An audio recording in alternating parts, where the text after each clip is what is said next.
Folks, I still keenly remember my initial thoughts when I first fought the likes of Rellana, Bayle, promised Consort Radahn, etc. I remember thinking, what the fuck is this? Jesus, this is hard. Elden Ring's a tough old game with some bloody hard bosses, but Shadow of the Erdtree's difficulty spikes were positively mountainous, even with a very high level upon entering into the realm of Shadow. And with continually increasing Scadutree Blessing levels to help make the inflated enemy health and damage numbers found throughout the DLC feel more manageable. Me myself personally, as a person, when I first took down promised Consort Radahn around level 180, and with a blessing level of around 16, I thought, yeah, that's plenty, that's quite high enough of a challenge for me, thank you very much. My heart's pounding like I've just run a sprint, and my brow is slick with sweat. However, things have changed.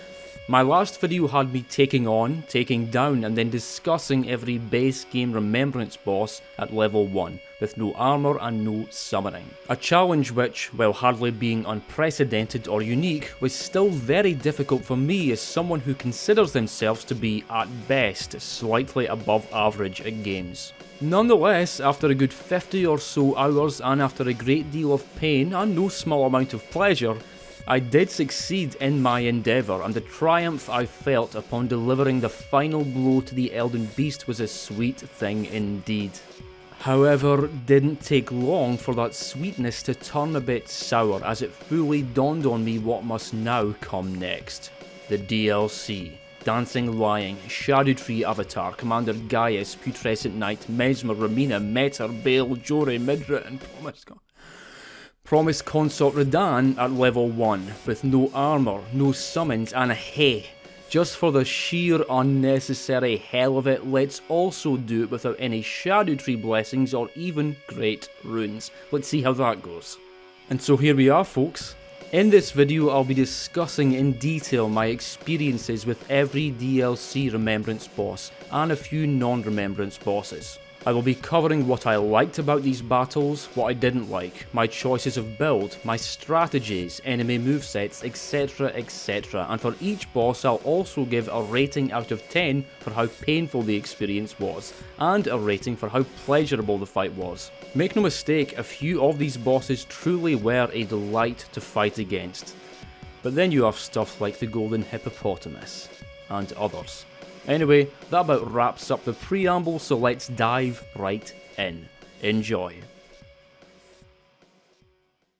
So the beginning of this whole expedition is very different in nature compared to how my base game once started out, for a few reasons, but to put it concisely, on a base game level 1 playthrough, even though you're staying at base level throughout the whole journey, you are still getting more powerful from beginning to end, whereas on a DLC level 1 playthrough, you are not, and that is terrifying. In my last video, I started out with nothing to my character's name but a measly 10 points in every stat across the board, a club, and a loincloth to partially cover my genitals and ass. But before very long, hey, there's another 12 stat points from Radagon's Scar Seal, thanks very much, and now another 20 points with the Sword Seal. Not to mention the 4 heirloom talismans for further stat increases, facilitating the usage of more exotic and useful weaponry. You're also unlocking more talisman slots and finding extremely useful crystal tiers to enhance your survivability and damage output. And you're coming across crafting recipes for powerful buff items and devastating pot throwables, and you're smashing every scarab in sight to smithereens for the latest, hottest new Ash of War. Arguably the most important means of progression, however, is weapon reinforcement from +0 at the beginning all the way to +10 or +25 by the end through the use of found smithing stones, or once purchased from the Bell Maidens, made more affordable than normal thanks to the fact that you're not having to spend any runes on levelling up. Yes indeed, even though I was still only able to survive a single hit from anything towards the end of the game thanks to the Opaline Bubble tier, at no point in that run did I feel dissatisfied with my damage output thanks to the aforementioned progression via equipment, items and skills. For the DLC though, no. Okay, no. We can't upgrade our weapons any higher than they already are, and we already start off with all 4 talisman slots unlocked. Mind you, there certainly are some very useful new talismans to be found in the DLC, like the Talisman of All Crucibles and the Two-Handed Talisman, though at the same time I am seldom to be found throughout this playthrough without the likes of Radagon's Sword Seal, the Blue Dancer Charm, and the Ritual Sword Talisman, all of which were already in the base game. There are some nice new weapons to be found too, like the Milady, which I'd go on to dabble with for a short while, and certainly the Dragon Hunter's Great Katana, but again, most of the weapons I used in this run were base game ones. Scadutree Blessings are the way you're intended to progress stat-wise, but like I said, we're not doing that here, which means my character's power level right upon stepping into the realm of Shadow was about as good as it was gonna get, meaning the only thing that was gonna get me through all these oh so intimidating bosses would have to be build optimization so as to make the absolute most of what I do have, and skill. Uh-oh. And what better way to test one's skill than to take on one of the DLC's more challenging malefactors as a wee warm-up against the Curse Blade found just beyond the very first sight of grace. I've just taken down Malekith, Moog, Melania, Madagon and Meldon Meast. I think I can handle a regular enemy.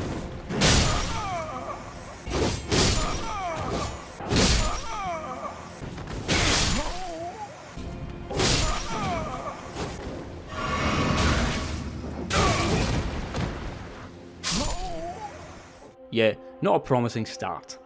I got nailed by this Curse Blade a whole bunch of times before finally managing to end it with a decisive thrust from my Frosty Spear, thank God for Piercing Fang. These attempts were painful, but I knew they would be, and that was partially the point. Not only was I warming myself up for the coming bosses, but I was also acquainting myself with the many hours of pain that was inevitably to come. Mind you, still didn't feel completely ready to charge straight into Castle Ensis, and we are in Graveside Plain, and I have always been, I don't know why I'm talking like this, and I have always been strangely partial to a bit of Furnace Golem fun, and thus, I thought why not indulge in some heavy horseplay for 10 minutes before really getting things started. Here's the issue, and I'm going to be bringing up a multitude of issues, grievances and gripes throughout this video by the way, but the main issue I ran into here is that I'm shit, and I couldn't remember how to fight this f***ing thing properly without getting reduced to ash. Remained on Torrent at first while throwing out the occasional jab from my spear, but it was taking forever for me to get those staggers, and when the golem inevitably used its double foot stomp, I would die.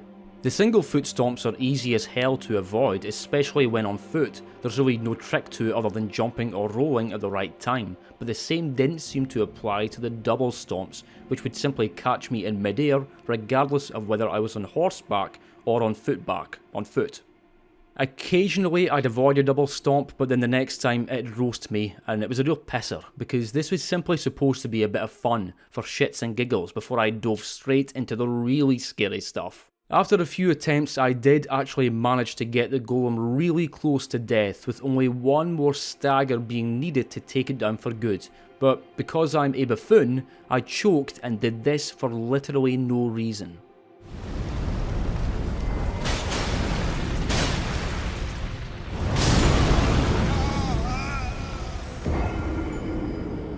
I'll be honest with you, after this death I went in the huff and gave up, kinda, just on the golem, and just for now, but much later on in the run I did come back and fell the giant after rediscovering that you're simply supposed to get on Torrent and run the hell away when it's gearing up for the big blast, making it far easier to jump clear of the spreading fire wave. And also each leg has its own stagger bar, so don't spread out the damage between both legs. Oh, and top tip here for anyone who hates fighting these things, use the Death's Poker skill, Ghost Flame Ignition. Destroys their health and crazy good at getting easy staggers.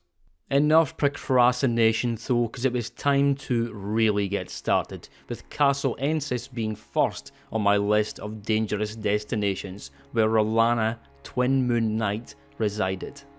Didn't have to start with Castle Ensis, what with the startling degree of freedom you have from the outset in the DLC, but I thought Rellana would make for a pretty much perfect first major boss, because she's an absolutely excellent boss, and because, in a way, she's quite straightforward. What I mean by that is that this is a fight against a humanoid opponent armed with a pair of swords, as opposed to some of the DLC's more outlandish challengers. I also thought the way to the Castle Lord's Chamber, where she lay in wait, would be fairly straightforward, because Castle Ensis isn't a level I've ever struggled with all that much on regular playthroughs. Surely meaning that I'd just saunter right through the place this time too, right? Wrong.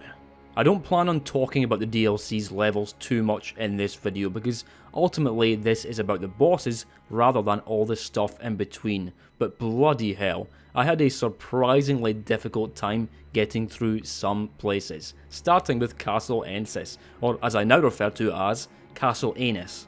The reason I found this surprising is because there's really no reason not to just run past everything. I wasn't interested in rune rewards or armor drops, and so my goal at nearly all times when moving through these levels was either to get to the next site of grace or to the next boss, a strategy which largely worked just fine in the base game.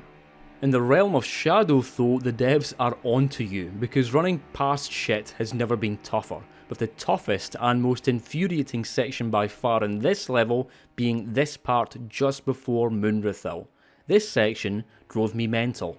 These teleporting noble sorcerers were an infernal thorn in my side, because it doesn't matter how weak and feeble they look, I'm at level 1 and I can't take more than a single hit from anything. Kept getting tagged by the glintstone pebbles, and when it wasn't the sorcerers giving me grief, it was the big dumb dog on the way, nipping at my heels, inducing panic and poor decision making. I did try to go more slowly to take the dog out beforehand a few times, but this was easier said than done due to how tanky it was. I was already feeling that distinctive DLC difficulty, which made me even more mad, but not even at the first boss, and I'm already getting my face shoved deep into the pie of punishment. I had grand plans of facing off against Moonrathil here, but after dying so many times to the section before him, I could not bear the thought of dying to him and then repeatedly having to play through it again on every subsequent attempt, and so when I eventually did make it through, I did not look back. Even had to bust out my heavy crossbow afterwards so that I absolutely would not die before making it to the next site of grace. I would not have been able to bear the pain. After a whole load of sneaking, sniping and biting, however, I did make it to the watery lair of the Twin Moon Knight. Let me start off by saying that things did not go well. The very first time I fought Rellana on my first round through the DLC back in June, like many people I died a whole lot of times to her before her moveset eventually took form in my mind and I got the win. And after that battle, and the one which followed when I fought her again on New Game Plus 1 and then New Game Plus 2, not only did I come to the conclusion that Rellana was a superb boss fight, but I also fell under the impression that I'd become pretty decent at fighting her. I could not have been more wrong. For real, probably my first 15 attempts ended within 15 seconds of me passing through the fog. It had been a few months since I'd last fought her, and so my knowledge of most of her attacks and combos had simply evaporated from my feeble mind. I have a pretty good memory of movesets from the Dark Souls games and Bloodborne to a certain degree, but the Elden Ring DLC bosses are so complex and still rather new that I find it very difficult to retain all those animations and timings for very long at all. I hoped that I'd simply slide back into the old routine upon seeing Rellana unleash her first combo, that my muscle memory would kick in and it would all spontaneously make sense in a rapid revelatory flash. But that is not what happened. I could barely touch her, though I was doing pretty good damage with my twin-wielded spears imbued with the lightning affinity, an element which Rellana takes increased damage from. I was also making efforts at landing the Piercing Fang Ash of War skill, an ability which worked extremely well for me with a few of the hardest base game bosses thanks to its excellent damage, range and stagger potential. Trouble was, even though I was trying to make it fit, it started to dawn on me that Piercing Fang did not have a place in this battle. There just never seemed to be a safe time to use it, and its damage output wasn't all that much more than that of a regular double spear thrust anyway. Piercing Fang was not going to save me here. Really though, my damage output wasn't the pressing issue at this point. The problem was that I couldn't dodge Rellana's attacks, which is a big problem. Now, this is normally the case with any new boss, but this wasn't really a new boss for me, and so I should have had more of a feel for it right off the bat. But that's okay. We're doing this at level 1, which really does change things. So let's simply start the learning process over again and improve from there. Except, an hour went by and no improvement. Then 2 hours and no improvement. In fact, throughout the entire first day of me fighting Rellana when at level 1, I did not feel that I'd gotten even remotely better at dealing with her. The only thing I seemed to be getting better at was dying to her, and this is when I started to get a bit worried that I might have bitten off more than I could chew with this grand challenge. I'd passed through the fog, endeavouring to deftly dodge Rellana's opening suite of spells, slashes or thrusts, and to enhance my knowledge, understanding and memory of her enchanting lunar dance. Only to find myself getting cut down nearly immediately.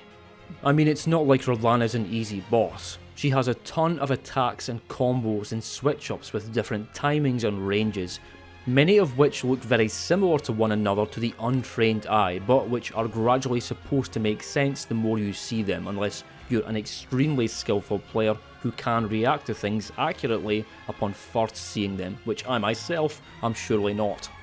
As hard as Rellana is, however, her offense is hardly unreasonable to get to grips with, yet I just wasn't getting any better at her, with a big reason for this being that I couldn't survive against her for long enough for me to get any value from the encounters, because I was level 1 and only ever able to survive a single hit thanks to the Opaline bubble tier.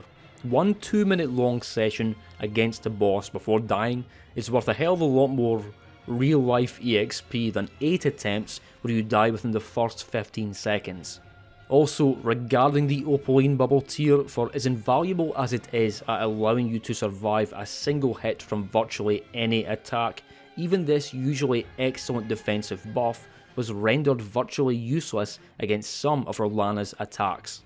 For example, right here I had the bubble active and yet perished from just a single slash, maybe because both the physical and magical damage from it might have counted as separate hits here, I don't know. Though the sheer rapidity of nearly all of Rellana's combos, the fact that one slash was always followed so swiftly by another, meant that one hit and the next often occurred so quickly that the Opaline bubble awarded me no real advantage. And this is all before we even had phase 2 to worry about. I was performing so poorly that even the idea of further build optimization seemed silly, because it doesn't matter what weapon or talismans you have equipped. If you can barely even begin to dodge the enemy's attacks, you've at least got to be able to do that much for a little while. Yes indeed, after the first day of attempts I was pretty bummed out, not just because of my lackluster performance, but because I was still at the very beginning of this challenge, still worlds away from the later bosses which I knew would be significantly harder than Rellana. And I was also thinking, how bloody long is this whole playthrough gonna take? Again, it was a bummer, but hey, there's always tomorrow. Sadly though, I didn't fare much better the next day either. I got her to phase 2 a couple of times, which was something, but those attempts felt more like luck rather than the well-earned results of hours of practice. It wasn't even so much that there were particular attacks that I was having issues with, but rather the whole shebang. No details were discernible to me. I was too busy struggling to just not die on every attempt. Though here I did start to make build and strategy changes in the hope that they would make some sort of difference. The first change was to ditch the spears and try out a certain weapon that I knew was very popular with level 1 runners, though I'd never tried it myself and didn't even know where to find it without looking it up first. I'm talking about the Starfists, found just down from the Leyndell Colosseum. As with my spears, I imbued them with lightning, though a nice feature of the Starfists is that they do inherent bleed build-up also, which, as you can imagine, is big when it comes to a level 1 no blessing run of the DLC, with Frostbite also being super helpful for many bosses. Now, I'll say this about the Starfists. They go on to be the star of this run, and I'd use them to great effect for a few later bosses, but I hadn't quite figured out the best way to use them at this point, with me mainly trying to hammer out 2 or 3 R1 attacks when I'd get the chance, dealing a smattering of damage here and a modest peppering of bleed there. Didn't seem to be working though. At this stage I was just frantically trying different things, and so my dismissal of the Starfists was more down to my own failures as a man, rather than me trying to throw shade at the weapon itself. Next candidate was the Milady, a lovely light greatsword which can be picked up in Castle Ensis, and one which seemed more than suitable for such a fight thanks to its swiftness and respectable damage. A great choice for squeezing in a slash or two in between Rellana's fast and formidable combos. But I didn't stop there, oh no. I'd gotten a bit tired of getting battered so quickly on every attempt, and so thought, hey, why not use a shield? I used the shield throughout the first chunk of my base game run, so why not try it out once more for the DLC if it seems promising, and you know, it actually did help some. Instead of me scrambling this way or that way when she'd gear up for a combo, I now tried staying a respectable distance in front of her, dodging when I felt confident and blocking when I felt uncertain, and I even brought out Piercing Fang once more in hopes that I'd be able to make good use of it once again. While I was dying less quickly with this build compared to before, however, and while I did feel some of the dust start to get blown away, I knew this wasn't a winning strategy. It was increasing my survivability somewhat, sure, but I still wasn't really getting good enough at this boss. Every time she launched herself at me, it still felt like a bit of a crapshoot, rather than me using my knowledge to competently and confidently take the appropriate evasive measures. I was still thinking, oh god, what's she gonna do now? Leave me alone! Thus, another change of strategy was in order for day 3 of the Rellana saga, and that strategy was something that I really didn't feel terribly confident about at all, but that, in my hour of need, I turned to anyway: parrying. I think parrying is a brilliant and rewarding feature of FromSoft's games, and one which I enjoy occasionally dabbling in. In fact, one of my favourite things to do in Dark Souls 1 is to run around Anor Londo parrying every Silver Knight in sight. That's Dark Souls though, where everything's a bit slower and more chilled and familiar. Elden Ring is a different story, and while Rellana may also be a Silver Knight of sorts, she's of a different class compared to these boys. Even so, I had heard folks say that Rellana is actually pretty easy if you parry her, and hey, the threat of all those combos can be effectively neutralised if you simply stop them in their tracks with a timely parry, though important to note that Rellana must be parried twice before she can be punished with a crit. My shield of choice was the Buckler, and my Ash of War was the golden parry for its increased range at very minimal FP cost, and although I had a rough start of it, as I knew I would, nailing a parry felt damn good, and after getting a bit better at it, I suddenly became convinced that this was how I would win. All of a sudden things were looking more promising, and I even equipped the Misericord in my second weapon slot, which I would switch to for criticals, thanks to its excellent damage boost. My parrying skills still weren't what they needed to be, but I had a few promising attempts and even got her to phase 2 a couple of times. Just needed to nail everything down with enough consistency so that feeling of so many of her moves and combos feeling like crapshoots went away. However, as usual, I ran into problems, because sometimes when I would try and parry her, it just wouldn't work. Most of her attacks were fine, and I even discovered that her powerful cross slash was parryable, a move which I'd previously thought had to be dodged. Perhaps her most common move, however, was giving me a world of grief. This one. Now, there were absolutely times where I would clearly mess up the timing of this parry, but there were other times where even after watching back the footage, I could not work out what I'd done wrong. meaning I didn't know how to fix it. I tried parrying earlier and at other times later, but alas to no consistent avail. Sometimes I would get the parry off, it's not like it never worked, but it most certainly was not working with any degree of reliability. I had zero trouble dodge rolling this attack, but when it came to parrying it was too problematic, and if there's one thing I don't like in a boss fight, it's a problematic attack, and I will be highlighting several more problematic attacks throughout this video from other bosses. I think the issue with this one is that even though it seems like one move, there's actually two hits, a very quick slash and then a follow-up thrust, and I guess this was hard for my brain to handle because I never did get it pinned down. Unlike a few other particular DLC boss attacks, I don't actually think there's anything wrong with this move because it is easy to avoid. It's simply that I never did manage to get good at parrying it. Thus, once again I decided it was time to shift strategy, not solely out of frustration mind you, but also because gradually throughout these attempts on day 3 and day 4, I started to believe. All of a sudden her moveset was making a lot more sense. My intuitions were kicking in and the components of Rellana's combos began to stand out and take form in my mind, turning from an overwhelming jumble of fast animations into moves I could understand and react to.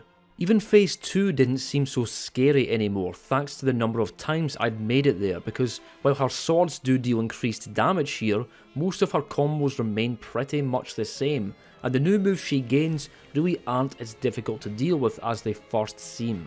Realised that the sword beams could be reliably avoided by running back and then left with a dodge or two thrown in to avoid the last two, and as for her twin moon attack, this is only intimidating the very first time you see it, after which it simply becomes a nice opportunity for a punish. Thus, do you know what I did? I went back to using the twin spears like I'd done on my very first attempt, except this time I imbued them with cold rather than lightning. This meant they'd also be dealing magic damage, which Rellana is partially resistant to, but that frostbite damage was too valuable to forgo, and furthermore, while an enemy is frostbitten, they take 20% extra damage from attacks for 30 seconds. In addition to the spears, I started to use the Ant Spur Rapier at the start of every attempt, a weapon which deals inherent scarlet rot buildup and which can be further enhanced by imbuing it with the poison affinity for some excellent double damage over time while the melee was ongoing, and indeed on day 4 of my Rellana saga, after I don't know how many hours of death, despair and desperation, I guess my luck changed.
Rellana made for an extremely rough start to this run. This fight felt like diving in at the deep end, but the trouble was that this is the Elden Ring DLC where there is no shallow end. This is a realm of shadow, not the realm of shallow.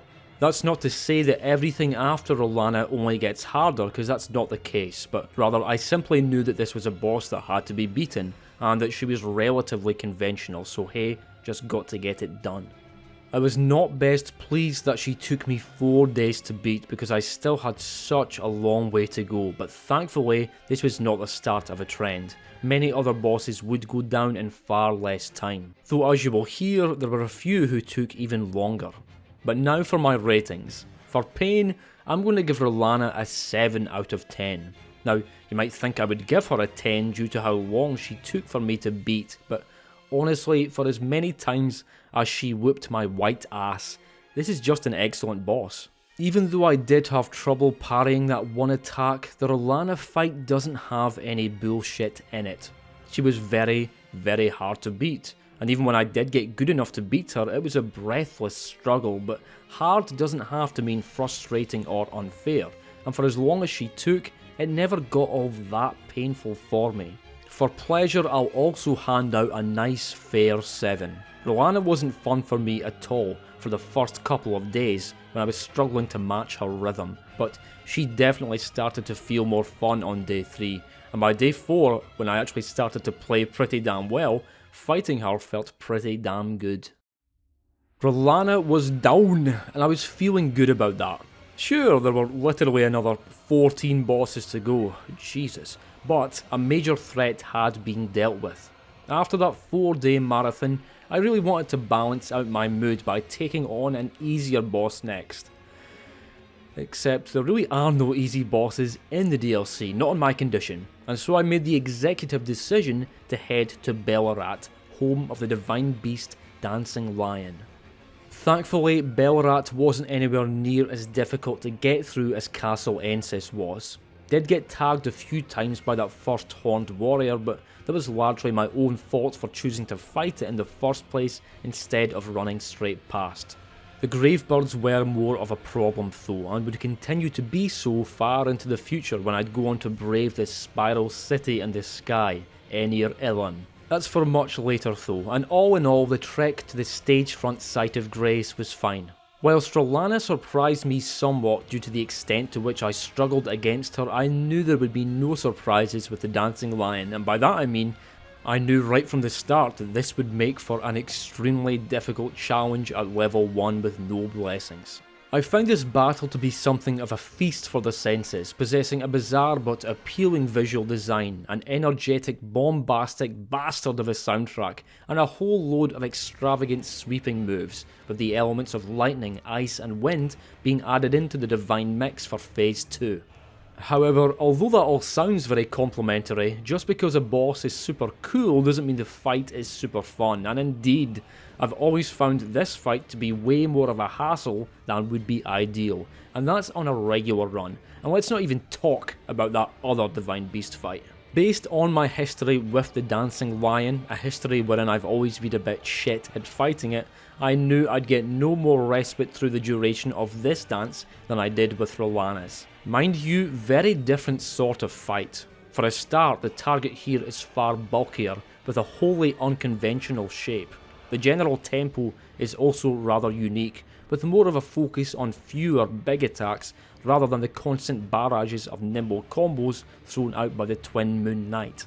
My problem is that these attacks are awkward as hell for me to learn. Very difficult for me to intuitively react to them because the beast's unique shape and manner of motion really do take on a dance-like quality at times, with timings designed to trick you into rolling too early or late. Lots of long wind-ups and the occasional hefty combo composed of bites, heaves and head bashes. I think the worst of its basic attacks for me is the super fast forward bite it sometimes does when you're right in front of it. It certainly can be reacted to with practice, but this is a boss that's always moving in weird ways, often gearing up for the next attack with jerks and twists of its head and body making it really difficult to discern exactly which of those attacks it's going to do next. And with this quick bite, by the time you realise what it's doing, it's too late.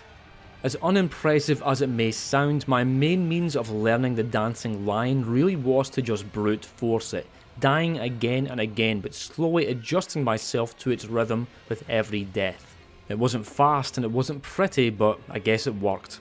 One element of the fight that was especially not pretty for me was its spinning elemental breath attack.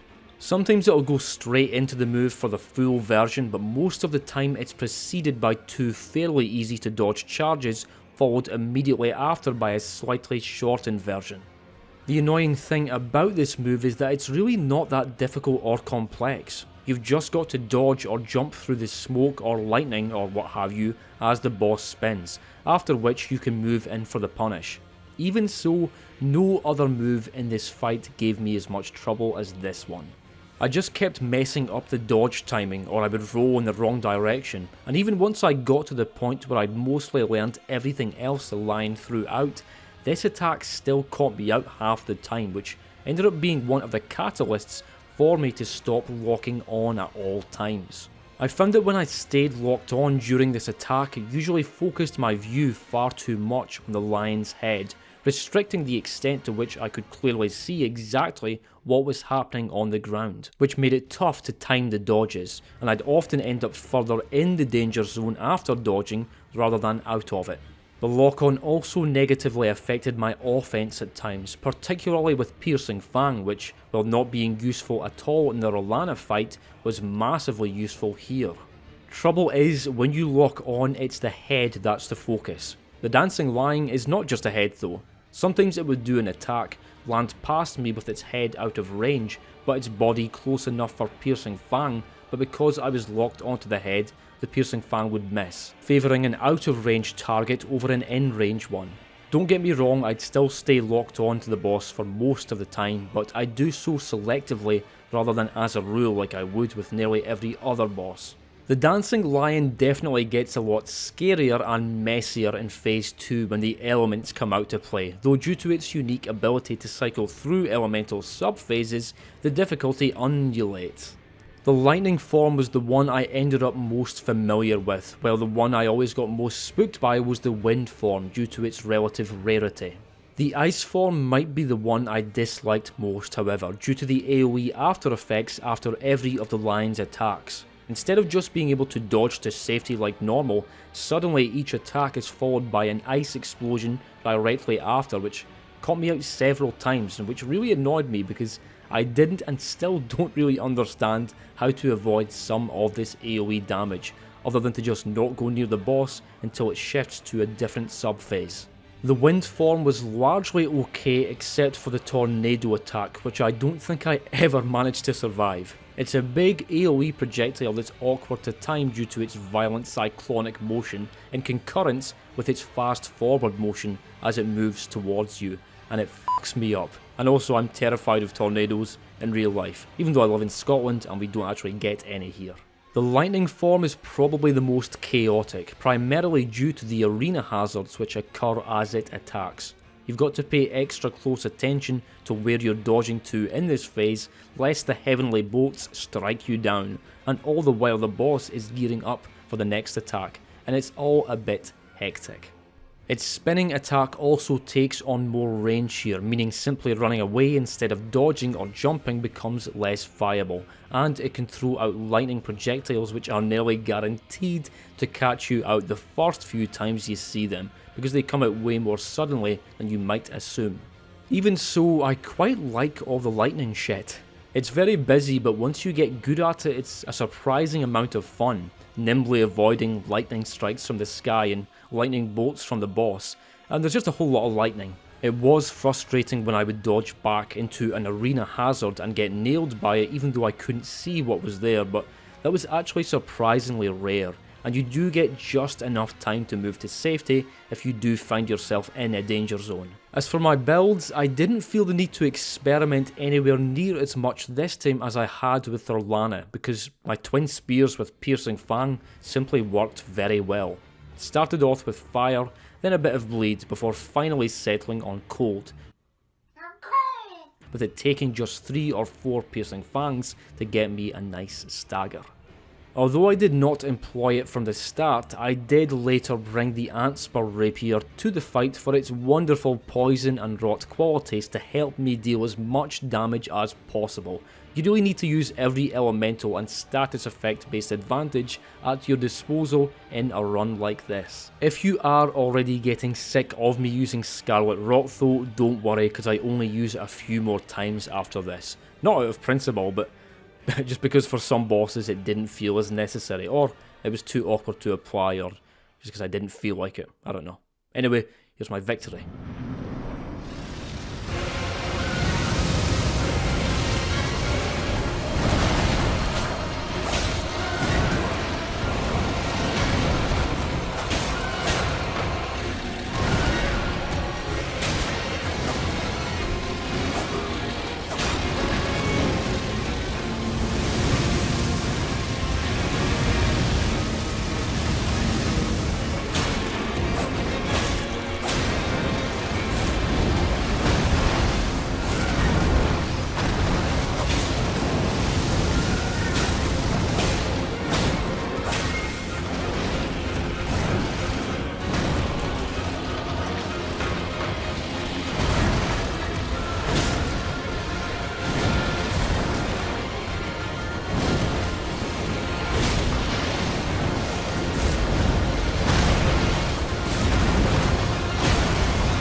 The Dancing Lion was a boss I knew would be very, very, very hard for me here, and yes, it was pretty much exactly as hard as that.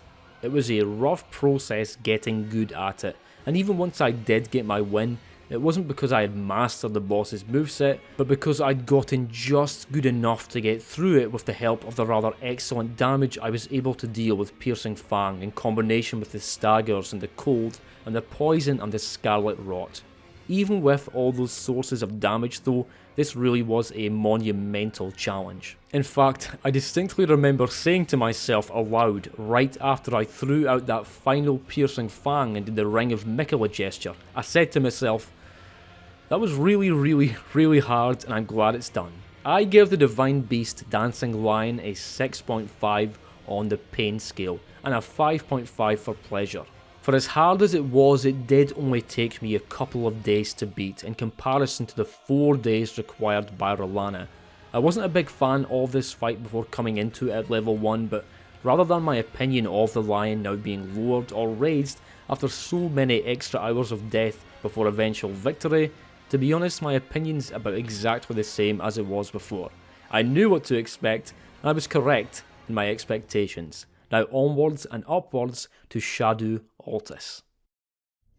Golden Hippopotamus, oh Golden Hippopotamus. Why must you be like this? Why you gotta do me like this? Don't have anyone to blame but myself though. Oh sorry, I'm rambling, let me explain.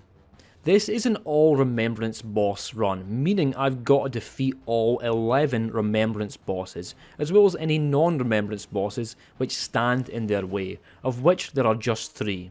Ancient Dragonman, Jori Elder Inquisitor, and Leda Allies, if you class that as a boss fight. Every other opponent is completely optional, and while I did take on a bunch of optional foes for fun in my base game run, the DLC is a far more serious matter, where you have to think long and hard about whether you want to commit yourself to something that you might wish you hadn't, which is where the Golden Hippo comes in. The bloated bastard found just beyond the top of the elevator at the front entrance to Shadowkeep. See, you don't have to fight this boss. You can get to everywhere you need to in Shadowkeep by entering into it from the east, meaning the Golden Hippo both can and should be ignored, especially if you're doing a level 1 run.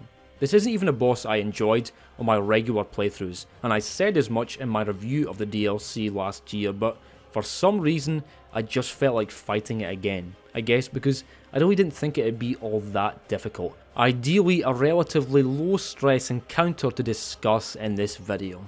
This turned out to be a horrible misjudgment on my part, and let me tell you why. The Golden Hippo exhibits my least favourite manner of attack animation, the kind where the boss gears up for the attack, holds position, then quickly and suddenly lets it out. Other examples of bosses who do this sort of thing are the Red Wolf of Radahn, who I also detested at level 1, and the Rune Bears, though thankfully you don't need to fight any of them in an all Remembrance run. Allow me to be so bold as to perform a physical demonstration so as to expound on my gripes. Imagine you had angered me in an argument to such an extent that things get heated and we must fight. You're a bit wary of what I'm capable of, and so rather than striking the first blow yourself, you watch to see what I'm going to throw out in the hopes that you can avoid the blow and perhaps launch a devastating riposte. I strike thusly. Now, as you can see, the nature of my technique makes it pretty obvious at every point from the beginning of my animation to the end when the attack will land. There's no trickery, tomfoolery, or skullduggery. It would be obvious and intuitive to deal with unless you're some sort of slow, sluggish buffoon, an idiot. What if I do this? Not so obvious now, eh, chump?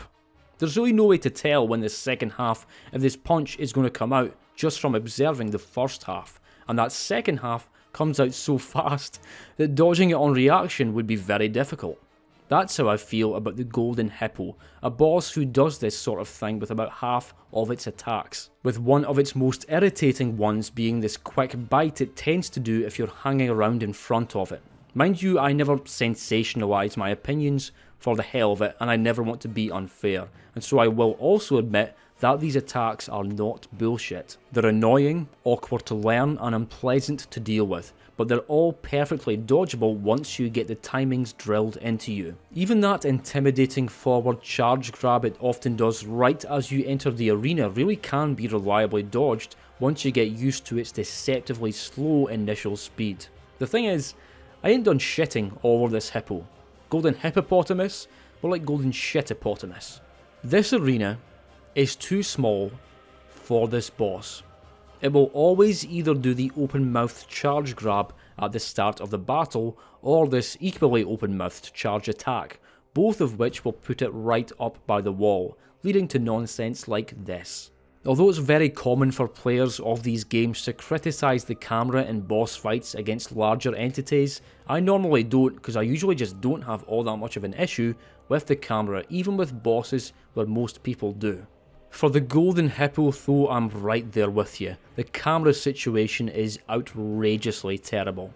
The arena's too small, the boss is too big, the boss is too mobile, inevitably causing the melee to drift from the centre of the arena to the wall.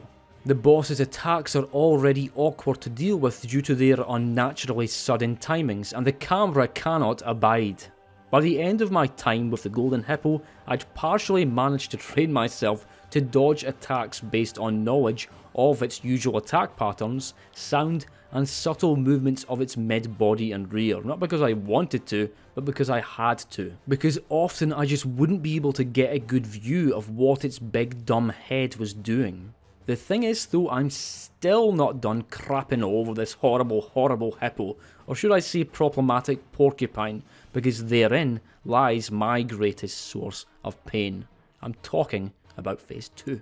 When discussing Rellana earlier, I said that even though she did take me 4 blasted days to beat, there really wasn't any specific reason for this related to one attack or another.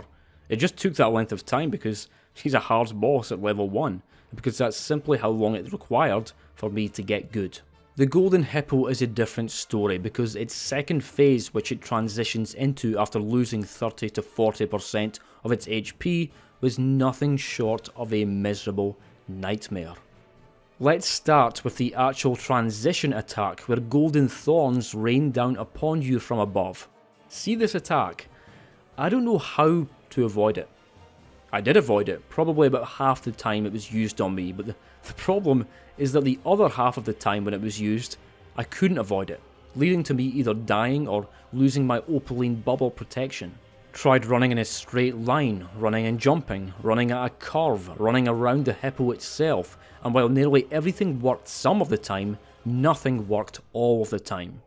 When it got to hour number 8 of me fighting this boss, yes, I'm serious, it did take that long, I felt no more confident about avoiding this attack than I was at hour 1, and when you consider that the boss always does this move to kick off its second phase, that's not a good thing. Especially when you consider that I can and will throw out the same move afterwards too, usually several times. I wish I could say that this was the Hippo's only bullshit attack, but no, because there's also this one. There was not a single time that I survived this attack when it was thrown out at close range. At long range, I had a decent chance of getting through it unscathed by running to the right and jumping just as the thorns were shot out, but up close, death. Guaranteed. Didn't matter when or where I rolled, death. Every time, and by the way, the Hippo also isn't shy about using this attack multiple times throughout Phase 2. At a certain point, I got pretty damn good at Phase 1, to the point where nothing in it remained too problematic, but I never got good at Phase 2. Every single time the transition happened, instead of me approaching the Hippo with confidence and bravado, I'd instead be left hoping to hell that I'd get lucky and that it wouldn't spam its thorn attacks too much, and that if it did, please don't do it when I'm too close, because I simply don't know how to not die if it does. As for my build, I did a bunch of experimentation here, desperate for any way to lessen the pain. Started out with my trusty twin spears, imbued with cold, but after finding out how weak the Hippo was to fire, I'd switched to the Flame Art Affinity, even bringing back Flaming Strike for a time for some rather excellent damage. As nice as the flame damage was, however, inevitably Phase 2 would come along and snuff out the flames of my happiness. And so the experimentation continued, wherein I switched out my spears for a colossal weapon of all things, the Rotten Great Axe. Really not a weapon I ever imagined myself sporting in a level 1 run, but you can indeed wield it two-handed by equipping the Star Scourge Heirloom Talisman along with Radagon's Sword Seal. And I'd also gotten my grubby little mitts on the excellent two-handed Sword Talisman for a 15% damage increase. Brilliant thing about the Rotten Great Axe is that, just like the Antspur Rapier, it does inherent Scarlet Rot buildup, and can also be customised with different Ashes of War. So I gave it the Flame Art Affinity, and for my Ash of War I chose a buff I'd go on to use extensively for the remainder of the run, Cragblade. Cragblade can be used on nearly any weapon class, buffs physical damage by 15%, and even makes your weapon do extra stagger damage, all for 60 seconds, after which it can simply be reapplied at a very reasonable FP cost. Cragblade is such a good buff that unless there's another specific Ash of War that you really need for a boss, there's no reason not to use it. The extra damage and stagger potential is simply too valuable when at level 1. Upon trying the Great Axe out, not only was its damage excellent, but it was great at staggering too. I even had a couple of attempts where I got fairly close to winning, but after a while I was seeing some issues. Being a colossal weapon, it was slow, and it cost a lot of stamina to use, often leaving me totally vulnerable after an attack, and it also left me mid-rolling. Furthermore, while the Scarlet Rot aspect was very nice on paper, it was taking way too long to apply, to the point where the rot simply wasn't having a meaningful effect on the battle, meaning there was no longer a good reason to keep on using the Rotting Great Axe. An alternative was needed, and that alternative was the Starfists. I'd briefly used these for Rellana to little avail, but the Golden Hippo was a very different beast with a wholly different moveset and physical dimensions, and this was where I really started to come round on this wonderful weapon, which I again buffed with Cragblade. Although they didn't have the same stagger potential as the Rotting Great Axe, the Starfists were still surprisingly good in this respect from charged R2s and jump attacks, both of which did excellent damage whilst being relatively fast to perform, and neither of which cost a prohibitive amount of stamina. I experimented with talismans a bit, but eventually I settled on the Winged Sword insignia, which boosted the power of successive attacks. The Rotten Winged Sword insignia would have been an even better choice, but it was now impossible for me to get a hold of now that Malenia was dead without me having done the latter half of Millicent's questline. With all my talismans, Crystal Tears and Ash of War buffs in order, and with my Star Fists imbued with lightning, which the Hippo was also weak to, I was able to do very good damage by unleashing strings of R1 attacks interspersed with the occasional stronger attack to get me one step closer to a stagger, and all the while I was doing bleed build up too. After about 8 hours of play over the course of 2.5 days, the Golden Hippopotamus, a boss I didn't even need to fight in the bloody first place, was defeated.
You might have noticed that the Hippo wasn't able to get off that weird twisty thorn attack, and yeah, I freely admit that I got pretty lucky there. Towards the end it mainly just stuck to its basic phase 1 attacks, which by that point weren't a problem for me to avoid. If it had let off that weird twisty thorn attack when I was attacking, I would have died. And there also would have been a 50-50 chance of me getting nailed by its rain of thorns if that attack had been used. I'm sure you can imagine the tension and nervous excitement I felt towards the end of this fight when it looked like I was going to win and the boss kept giving me favourable attacks. And I'm sure you can also imagine the sheer relief I felt when I got that fabulous final stagger right in the nick of time. But now it's time for my verdict. Folks, I hate this boss. This wasn't simply one which gave me a hard time, or which took a lot of practice and learning, or which had a few annoying moves. No, it was one I hated.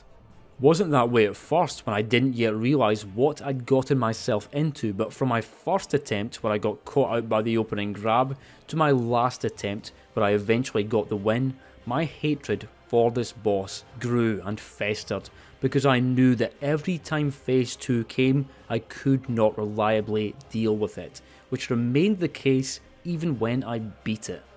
I didn't deal with its phase 2 attacks in my winning attempt. I just got lucky enough for it to either not use them or get staggered at the right time. The Golden Hippopotamus is a bad boss on a normal run, but a truly terrible one at level 1, and I didn't have a good time fighting it, to put it mildly. It was miserable and frustrating. I give it a 9.5 for pain, and for pleasure I will hand out a 1.5, because getting better at phase 1 did feel pretty good, and that is about the only positive thing I have to say about the Golden Hippo.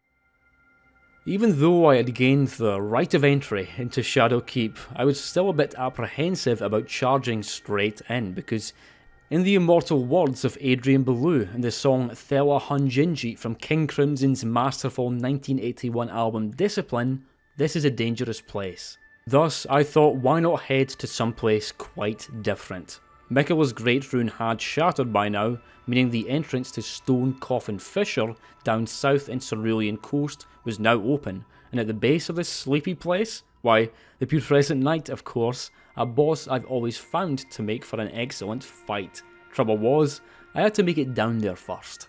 I spoke about the hardship I endured when fighting through Castle Aenus, and how that came as a bit of a surprise to me, what with that not usually being a place I consider all that brutal to get through.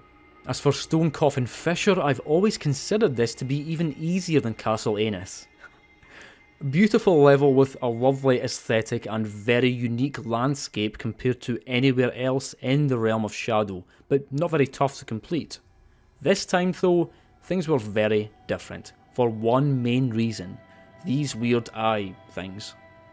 On a normal playthrough they add a perfectly enjoyable feeling of frantic urgency as you try and time your dodges with the lasers before taking them out and soldiering onwards, but these were never sections I got stuck on. Funnily enough, this is actually rather similar to the aforementioned Castle Ensis section, where the prime threat is magic projectiles, because they are numerous and lethal, and there are parts where you have more than one enemy firing lasers at you, and there are even a few grave birds thrown into the mix to make it all that bit more annoying. Ideally I'd have been able to simply take out these things upon reaching them, but this was taking too many hits, and sometimes a grave bird or two would have other ideas. Kinda got really frustrated here, as I sometimes do when I find something far more difficult than I was expecting to, and so instead of continuing to charge in only to get vaporized by the offending lasers, I took it nice and slow and cheesed them with a bow so that I could finally get on with the bloody show. Boss time, hurrah, hurrah, I say, for this is a great boss that I've always found to be damn enjoyable. Easy? No. But certainly some good fun. But of course, conditions were far more restrictive this time round, and as you'll see, my encounter with the Putrescent Knight would end up being far more painful than I could ever have bargained for. Nah, I'm just joking, it actually made for a perfectly enjoyable fight, as usual. For most of the bosses in this run, I was often a bit disappointed in myself that my previous experience with them didn't really seem to matter when it came to fighting them at level 1. Often felt like I was learning them all over again, though another reason for the difficulty was that it had been a few months since I touched the DLC, and I don't have the greatest memory to begin with. And also I'm 32 now, I'm old. And I'm not very intelligent, probably a bit below average intelligence. I'm also not an attractive man, and I'm quite short too, at just 5'7". Oh, so what was I talking about again? Oh yeah, so for most bosses, I didn't perform too well right off the bat. For the Putrescent Knight though, things felt much more natural more quickly, as opposed to me flopping around like some sort of fish out of water for the first 30 attempts. This moveset was still quite present in my mind, probably because it's a moveset I really like. Even the Knight's long, spinny combo was easy for me to deal with right away. The one thing I don't like about it is that it's a bit harder to punish than I think it should be. The boss has some brief moments of vulnerability at the end of the combo, but it's awkward to actually land a hit here because it jumps up in the air before landing back on the horse. I've got no problem with long combos or ultimate moves that are challenging to avoid, as long as you're rewarded well for doing so. I guess the other aspect of the Putrescent Knight that I can be critical of is how difficult it can be to actually hit. It's constantly riding around and rushing by, and sometimes 30 seconds would go by where I wasn't being given any opportunities to hit the damn thing, which can be extra aggravating in a level 1 run. Because the longer a battle goes on, the higher chance that you're going to get clipped by something and then die.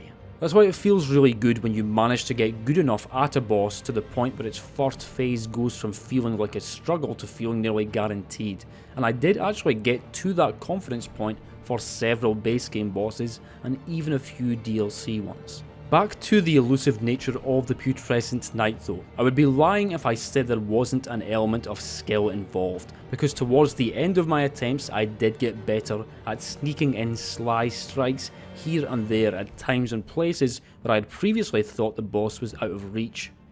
As for Phase 2, fortunately it's not one I've ever found very difficult. Avoiding these ground waves of Ghost Flame can feel deceptively perilous at first due to how large and long they appear visually, but they're actually much easier to jump over than they look. I've seen some people struggle with this attack, but often it's because they're trying too hard to jump laterally or diagonally rather than straight forward. Other than the Ghost Flame business, Phase 2 is much the same as the first, which I find lovely.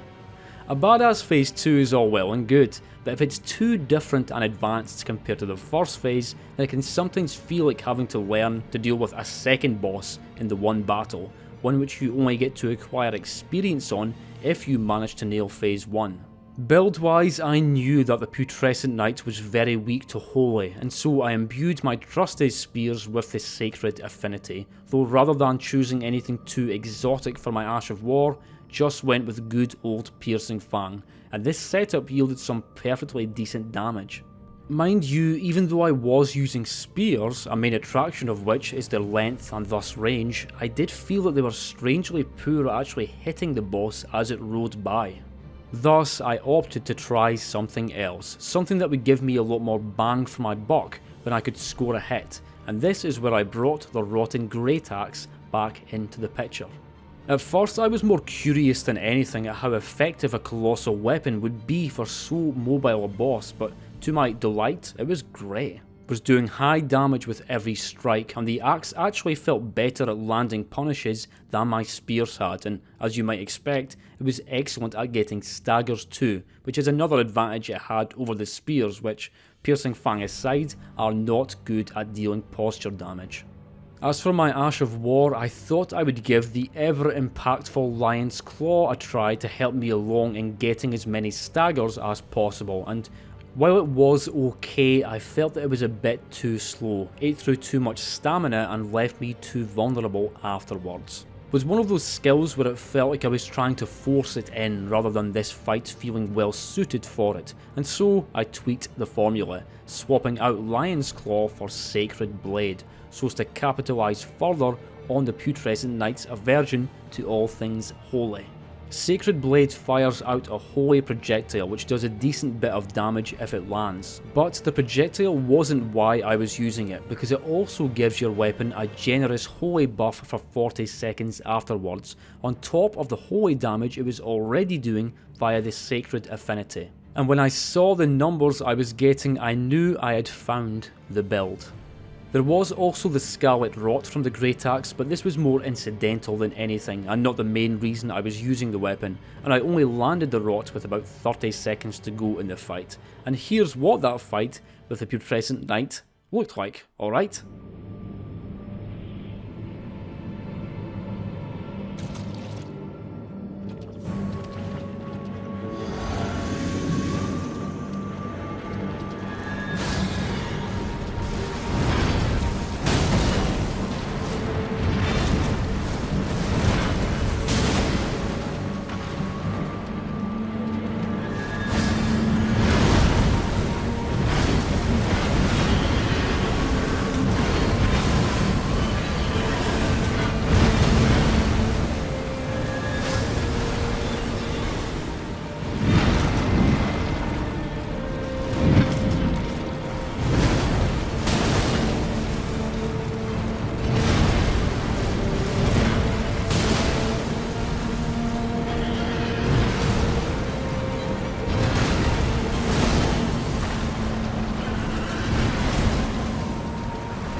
The Putrescent Knight is just a damned fine boss. I expected it to be one of the more enjoyable and less strenuous ones of the run, and I was pretty much bang on. For as odd and interesting as its design and moveset may be, there's really no bullshit here. Just a case of learning it and then applying that knowledge.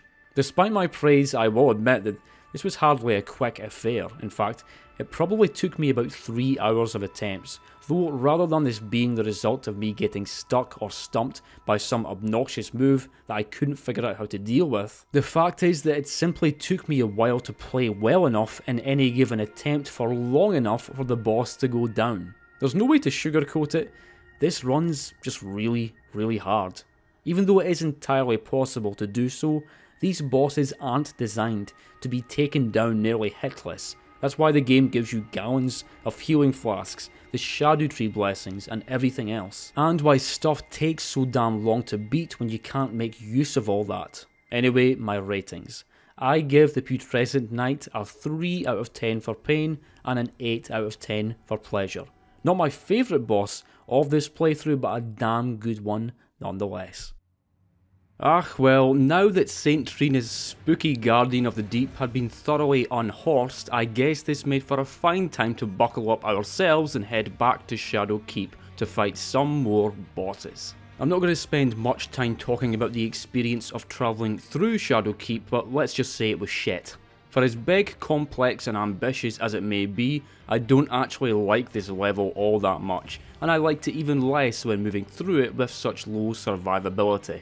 To summarise, I died many times to Fire Knights and I kept getting lost. Boss wise, well, we had a few to pick from, because there are 3 major bosses in Shadow Keep. In order of which I felt least to most confident with, there was the Scadutree Avatar, Commander Gaius, and then Messmer the Impaler, and so on to the Scadutree base I travelled. Although the Scadutree Avatar is a boss I remember hearing no small amount of griping about, I myself have never had any real problems with it. I've just never found this jumbo flower to be terribly hard or annoying, though I can see how it has the potential to cause grief to some. It has 3 phases, it's huge, the camera works against you at times, and it has a very dangerous AoE attack in phase 3 which is difficult to get the timing down on. Regardless, I've always liked the Scadutree Avatar. Love's a strong word, so let's not say that, but I do like it. How about at level 1 though? Well, it took me about 7 hours. Just as with the Putrescent Knight, I still had a lingering knowledge and understanding of the Scadutree Avatar's moveset, which helped my early attempts not feel too painful. I also of course remember that its big flowery head took big bonus damage from attacks, and that it was very weak to fire. And putting its 3 phases aside for a second, this boss's weaknesses do a lot to make it quickly feel rewarding and doable, when you see how much its health bar goes down with a single attack. And the head isn't even super difficult to hit either. This isn't a boss where you're constantly able to attack, mind you, but there are clear and frequent openings for damage, and in fact I almost never bothered focusing any attacks on anywhere other than the head. My damage aside for a second though, as usual, the real difficulty was the boss's damage, because like I said, this is a big boy, and as such it has big attacks. It usually, but not always, starts the fight off by sending 2 waves of thorns in your direction, one after the other. And this move continues to be a staple of its moveset for the whole fight throughout all 3 phases. It's not a complicated one to avoid, but it is a bit visually awkward, even a bit, dare I say, visually sloppy. I say this because the thorns run into you in a rather long line, so that even once you roll forward to iframe through them, you still clearly land in thorns afterwards. Except the hurt box isn't there anymore, so it doesn't matter. I definitely wouldn't go so far as to call this move bullshit or anything, but I will say that even though I knew how to avoid it from my very first attempt, it'd still catch me out sometimes. Though another reason for this is that from phase 2 onwards, the avatar can suddenly throw it out directly after its land of shadow attack, so that while your eyes are focused above the boss, it's quickly gearing up to send those excruciating, exsanguinating streams of thorns directly in your direction, and it often makes me die. One of my favourite attacks from this boss is its double spin attack, a massive move that covers a ton of ground and will reach you even if the avatar seems super far away when the attack begins. It's kinda like Bayle's tail sweep in that regard. For as frightening as it looks though, very easy to dodge and then get a couple of attacks in afterwards, though this becomes harder in phase 2 when it is immediately followed up with a ground AoE attack, meaning you can no longer simply stay in front of it and poke, but instead have to move into the boss a bit, which for me is often where I came undone. Me myself personally, as a flower, I fight the Scadutree Avatar in a very similar way to how I fight dragon bosses like Metyr from Dark Souls 3 or the aforementioned Bayle. What I mean by that is that I fight the avatar by staying directly in front of it as often as I can. With small, swift bosses or even moderate sized ones, it's different. You often want to roll to their sides or get behind them as much as possible, but for behemoths like this, that doesn't work because it makes it remarkably difficult to discern what they're actually doing. When directly in front, you've got a clear view of everything and are in a perfect spot to react to the next attack, be it a sweep from a branch or a bash from the head, but when I found myself a bit too up in the avatar's business, I felt blinded, disoriented and vulnerable, and such positional errors all too often led to my downfall. Even so, I eventually got pretty damn good at clearing phase 1, though you're only a third of the way done there. I love the feature of the Scadutree Avatar where you can execute a critical at the end of each phase so that it starts off with a chunk of health missing when it re-emerges, but I was absolutely disgusted with how often I'd just forget to do the critical. Seriously, this happened several times where I'd be standing right there waiting for the boss to erupt back up from the ground after nailing its first form, only for me to go, shit. I'm a buffoon, I forgot to do the critical, only for it to be too late. I literally did this exact thing on my winning attempt. Boss always starts off phase 2 with its 3 heavy heaves which, although again simple to dodge through, never fail to make me shit my pants. I genuinely flinch in real life every time it does this attack, like some sort of abused dog. The AoE game most certainly gets upped in phase 2, making it harder to punish attacks to an equal extent as in phase 1, which can get a bit annoying because it can make things drag on for longer than you want. And there's nothing worse than having a memory lapse after dodging an attack only to get caught out by a follow-up Thorn Blast immediately afterwards. Phase 3 however is where the pyrotechnics come in, where Golden Flash is introduced. Now in a visual sense, I absolutely love this attack. It truly is beautiful and interesting and dramatic to the point where I love to watch it. What I don't love doing is dodging it, because this is what usually happens.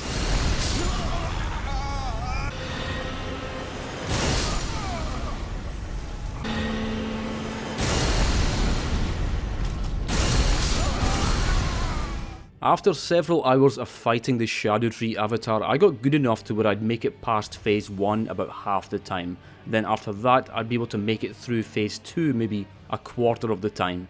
But regardless of how well I did on those phases, I always knew it would likely amount to nothing at the beginning of phase 3, where this attack is always done. And I can throw it out afterwards too, not to mention there being a good chance that it will do a triple version of it near the end of the fight, unless you manage to kill it before it gets the chance. Once you're able to get the timing down, this move is actually kind of a blessing in that it gives you an excellent opportunity to deal some damage afterwards, but bloody hell I found the timing hard. And by the time I got to phase 3 I was always already tense as hell, which didn't help either. Although I did get better at handling Golden Flash towards the end, I never mastered it, and it always made me scared when I saw it. Still a damn cool attack though. Unlike every other boss in this run, I didn't actually switch weapons a single time here. Stuck with twin spears with the flame art affinity the entire time because I was simply very satisfied with the damage. The one thing I did change was my Ash of War. Started off with Burning Strike, which had served me very well back when I faced Commander Nile in the base game, and it was very good here too, especially with the fire buff that comes with it when you do the follow-up heavy attack. But after a while I remembered a different Ash of War which I thought might work out even better, Flame Spear, as dropped by the Fire Knight Captain near Messmer's boss arena. This skill shoots out a powerful projectile and then imbues the weapon with a fire buff, except instead of a regular fire buff a la Flaming Strike, it's Messmer Fire, which is even stronger. This Ash of War was very useful for getting an extra cheeky bite of damage at times where the boss was out of melee range, and even when the projectile missed, it didn't matter because I still got the buff. Hey, not bad. Here is me winning.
For pain, I give the Scadutree Avatar 5 out of 10, and for pleasure, I give it 6.5.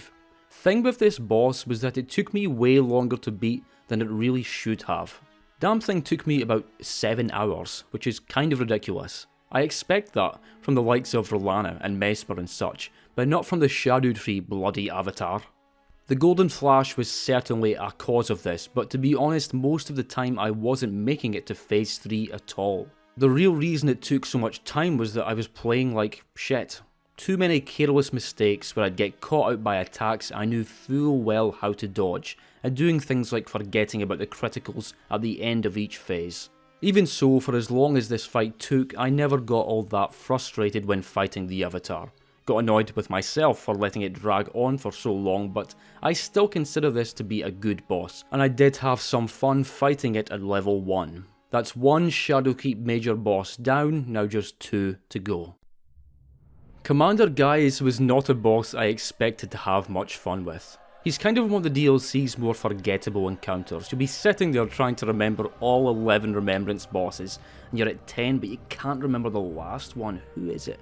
Ah yeah, Commander Gaius Julius Caesar. That dude with the odd armour riding a bulky boar, who immediately attacks you out of nowhere out of the back of Shadowkeep for some reason. Now that's not to say I dislike Gaius, because I don't. In fact, while my opinion of him wasn't terribly high the first time I played through the DLC, after a few too many deaths from his notorious charge attack, when I fought him again on New Game Plus and Plus 2, I came to enjoy him way more. That was when I was at level 220 or something though, whereas now my character had a much weaker constitution, to put it mildly.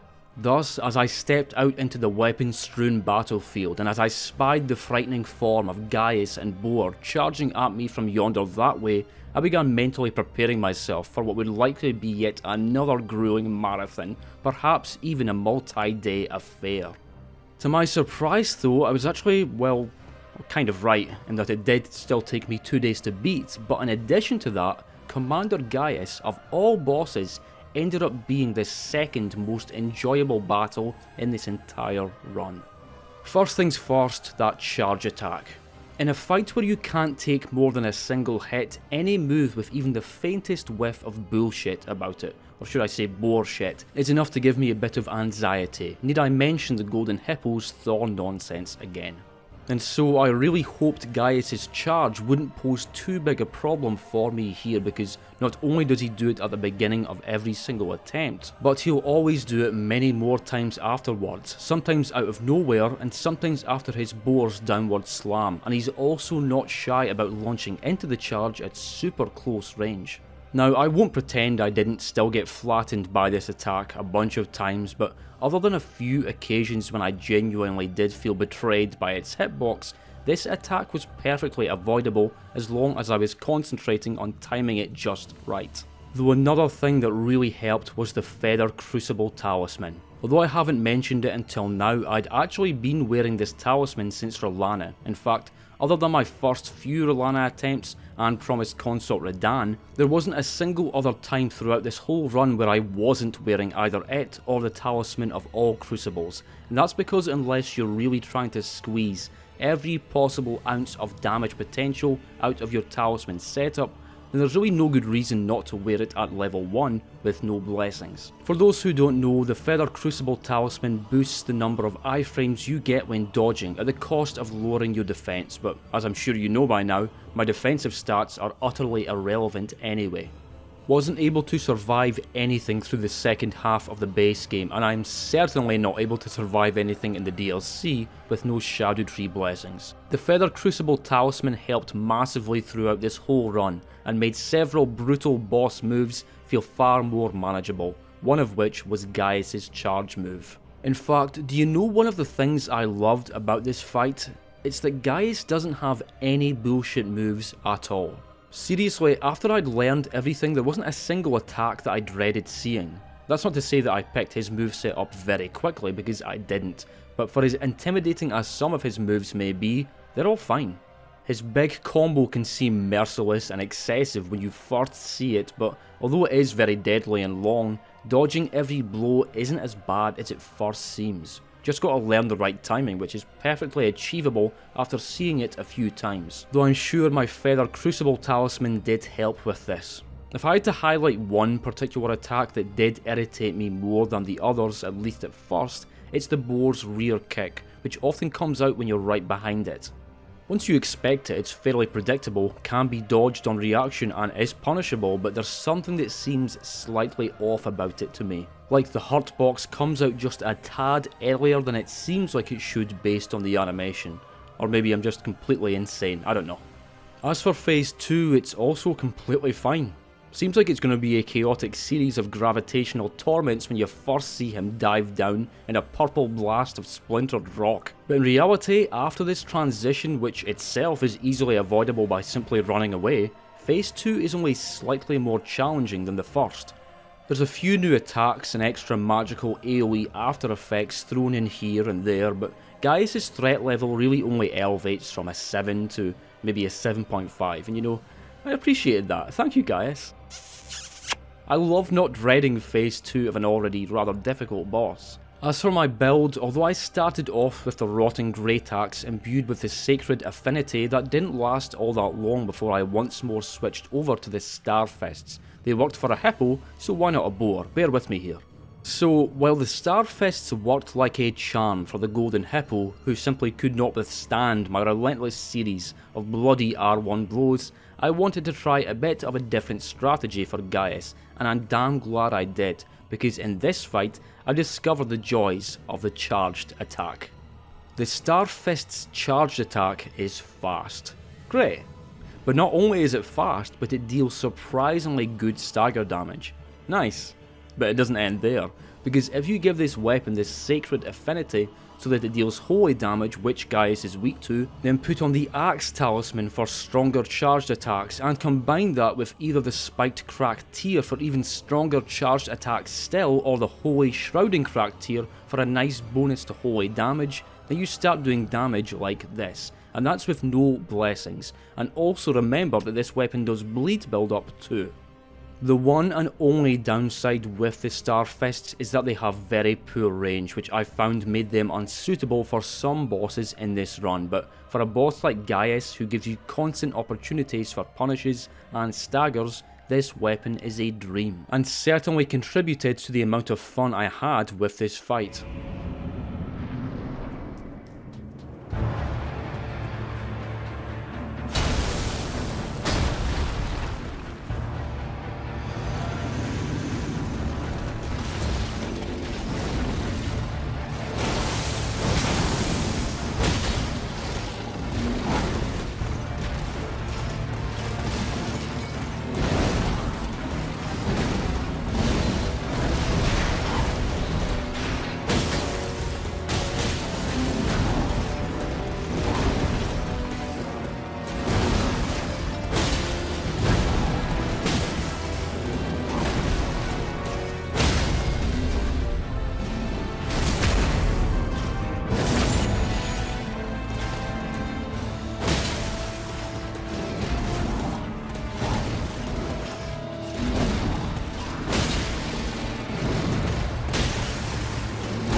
For my ratings, I'm going to give Gaius a 3.5 for pain and a big bold number 9 for pleasure.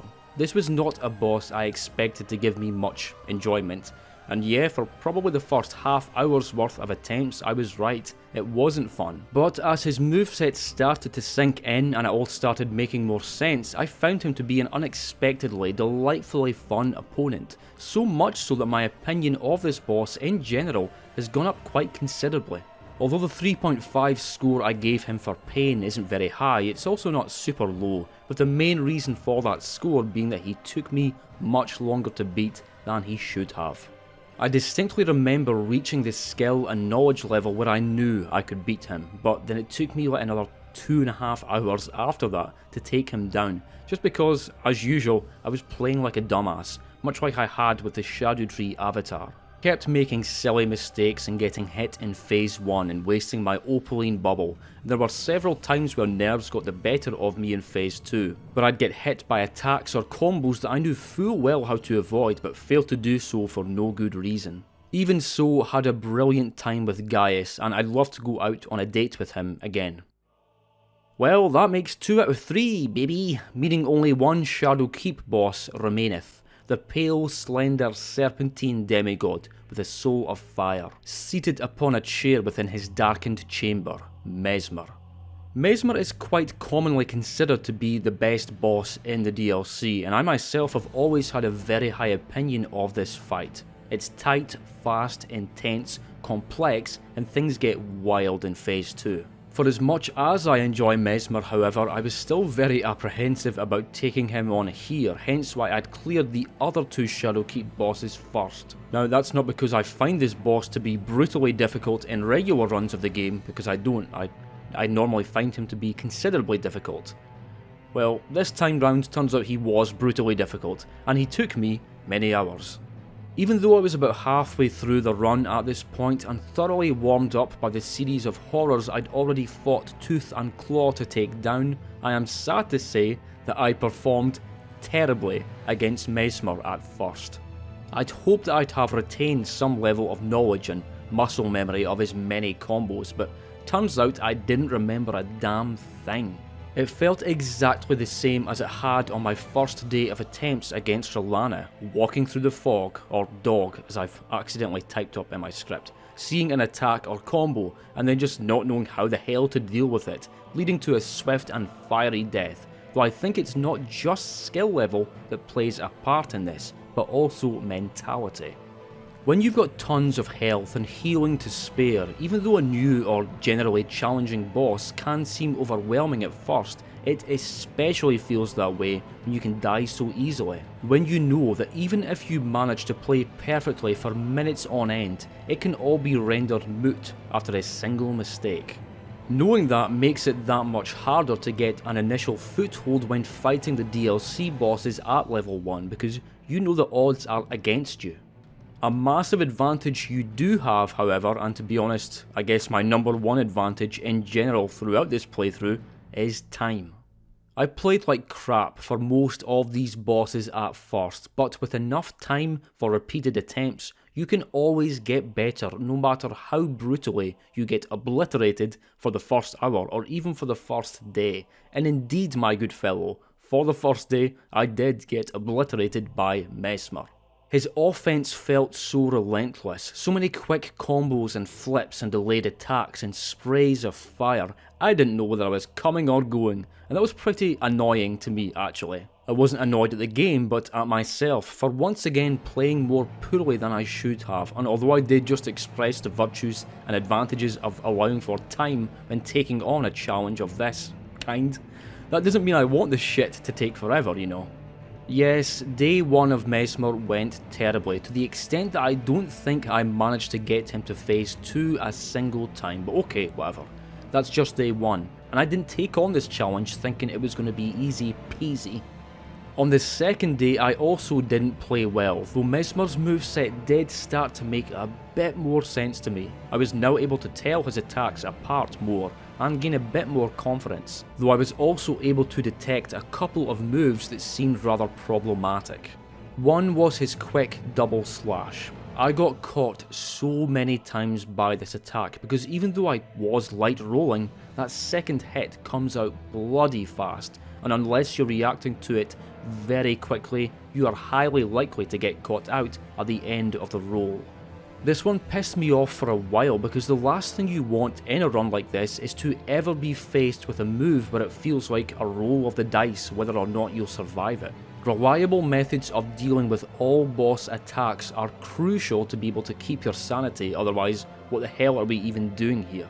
Thankfully, I eventually realised that your best bet is to dodge away from the boss when he does this slash, giving you a much better shot at avoiding the second hit. Pretty cool case of positioning also being an important factor in dealing with an attack actually.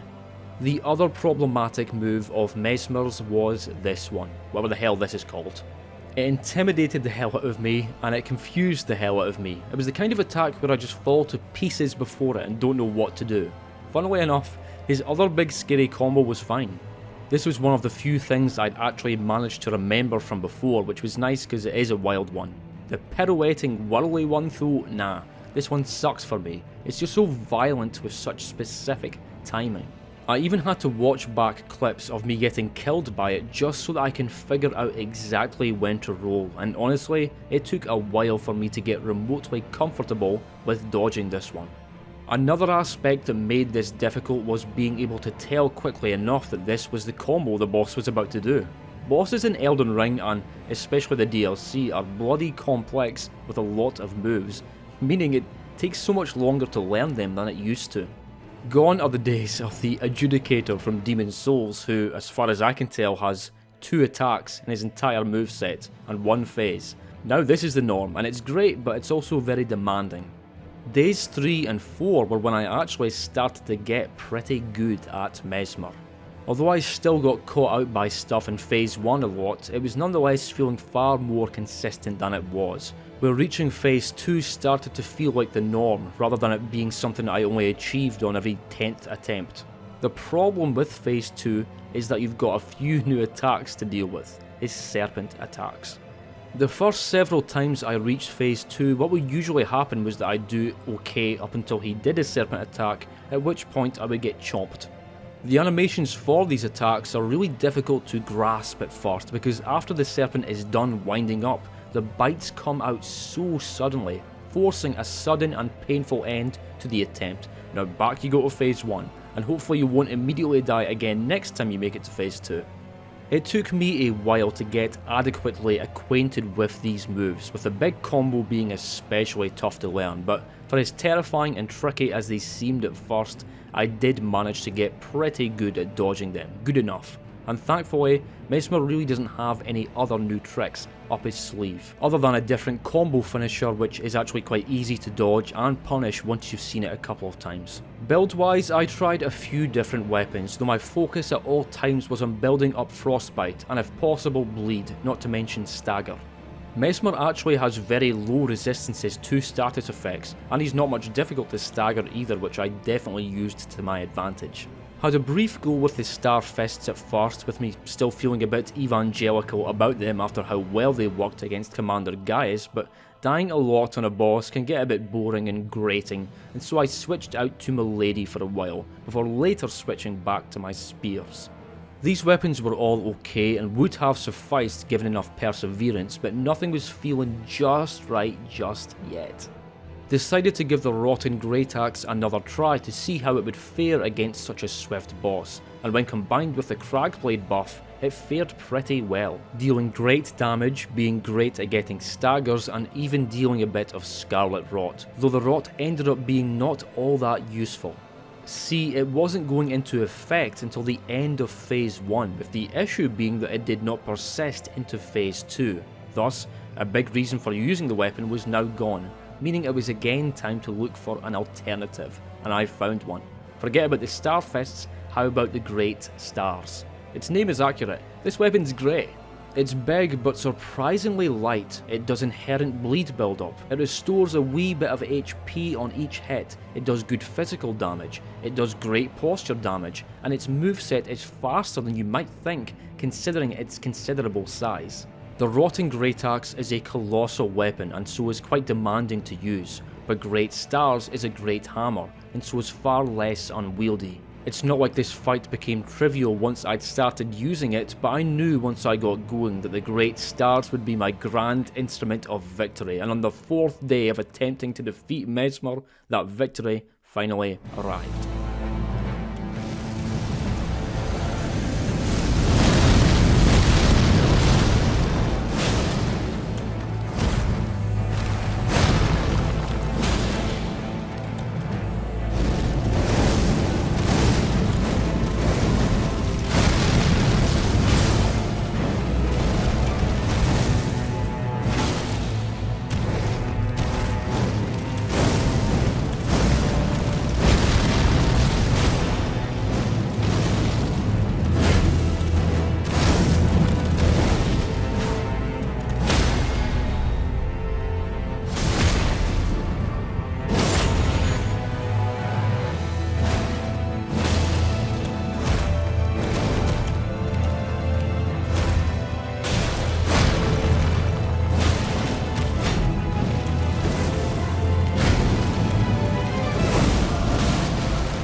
Messmer was hard.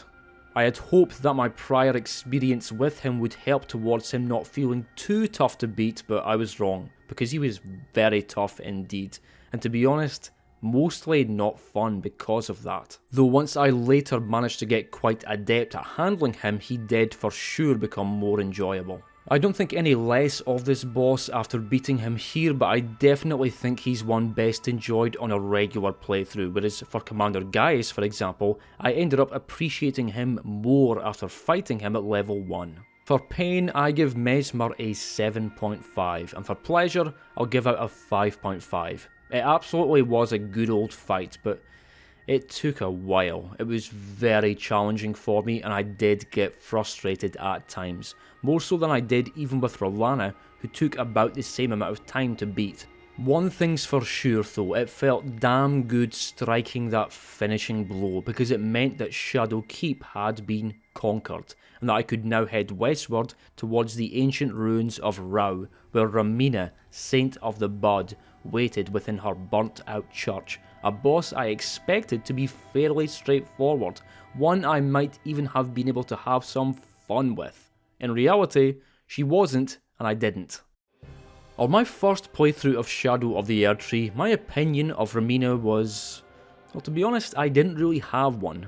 I can't remember if I beat her first time or not, but one thing I do know is that she didn't take me long at all, and as such, for as outlandish and interesting as her design may be, she really didn't leave much of an impression on me. In fact, even after I'd beaten her on my second playthrough, I still didn't feel like I had much of a feel for her, primarily because, again, she wasn't any trouble to beat. Third time though, I made a conscious effort to let the fight play out a bit longer to try my best to get what she was about, and my conclusion after doing this was that she was a pretty damn good boss. In fact, in my review for the DLC, I said that I considered her to be A tier, though in retrospect, that was a bit silly. I don't think she's A tier anymore. I did think so then though, and due to the ease with which I'd always handled Romina, I expected this to be one of the easier bosses of the run. One I'd hopefully be able to get through in an hour, maybe 2 hours tops. No. I immediately found Romina to be a distractingly difficult opponent to fight. I just couldn't get a handle on her, whether I was being stung by her stinger, crushed by her carapace, or slashed by her spear. Romina's moves weren't making sense to me, and this is extra ironic considering one of the things I'd previously liked about her moveset was that it did make a lot of sense to me, that it felt surprisingly intuitive to deal with and punish. I guess the whole mentality and vulnerability aspect that I mentioned earlier in my Messmer discussion once again came into play too, making the learning process more difficult because all of a sudden, Romina felt really tough and weird to fight. Now that I think about it, she brought back echoes of my fight with Leda, Knight of the Erdtree, a boss with a similar weapon to Romina, and another one I'd never broken a sweat over normally before struggling with her at level 1 for way longer than I expected. Although I found Romina tricky to fight in general, there were a specific couple of moves which really messed with my mind, the first of which was her rolling attack. Pretty common attack of hers, and not even one that looks extremely difficult to deal with at first glance, and to be perfectly honest, it's not all that difficult to deal with, but that didn't matter because my brain worked against me. When you see her launch into the roll, it's alarming because it looks like an attack, because it is an attack, but the thing is that if you roll immediately, you will get hit. The damage frames only come into play as she lands on the ground, which comes half a second after the move begins, meaning you have to wait just a bit before doing the dodge roll, after which it's a good idea to get some distance on her by running away to avoid the 2 hits, which the combo ends with. Folks, I very quickly realised how to avoid this attack, but for some reason I just kept f***ing it up. My instincts, as faulty as they were to immediately roll as soon as I saw her launch into the roll.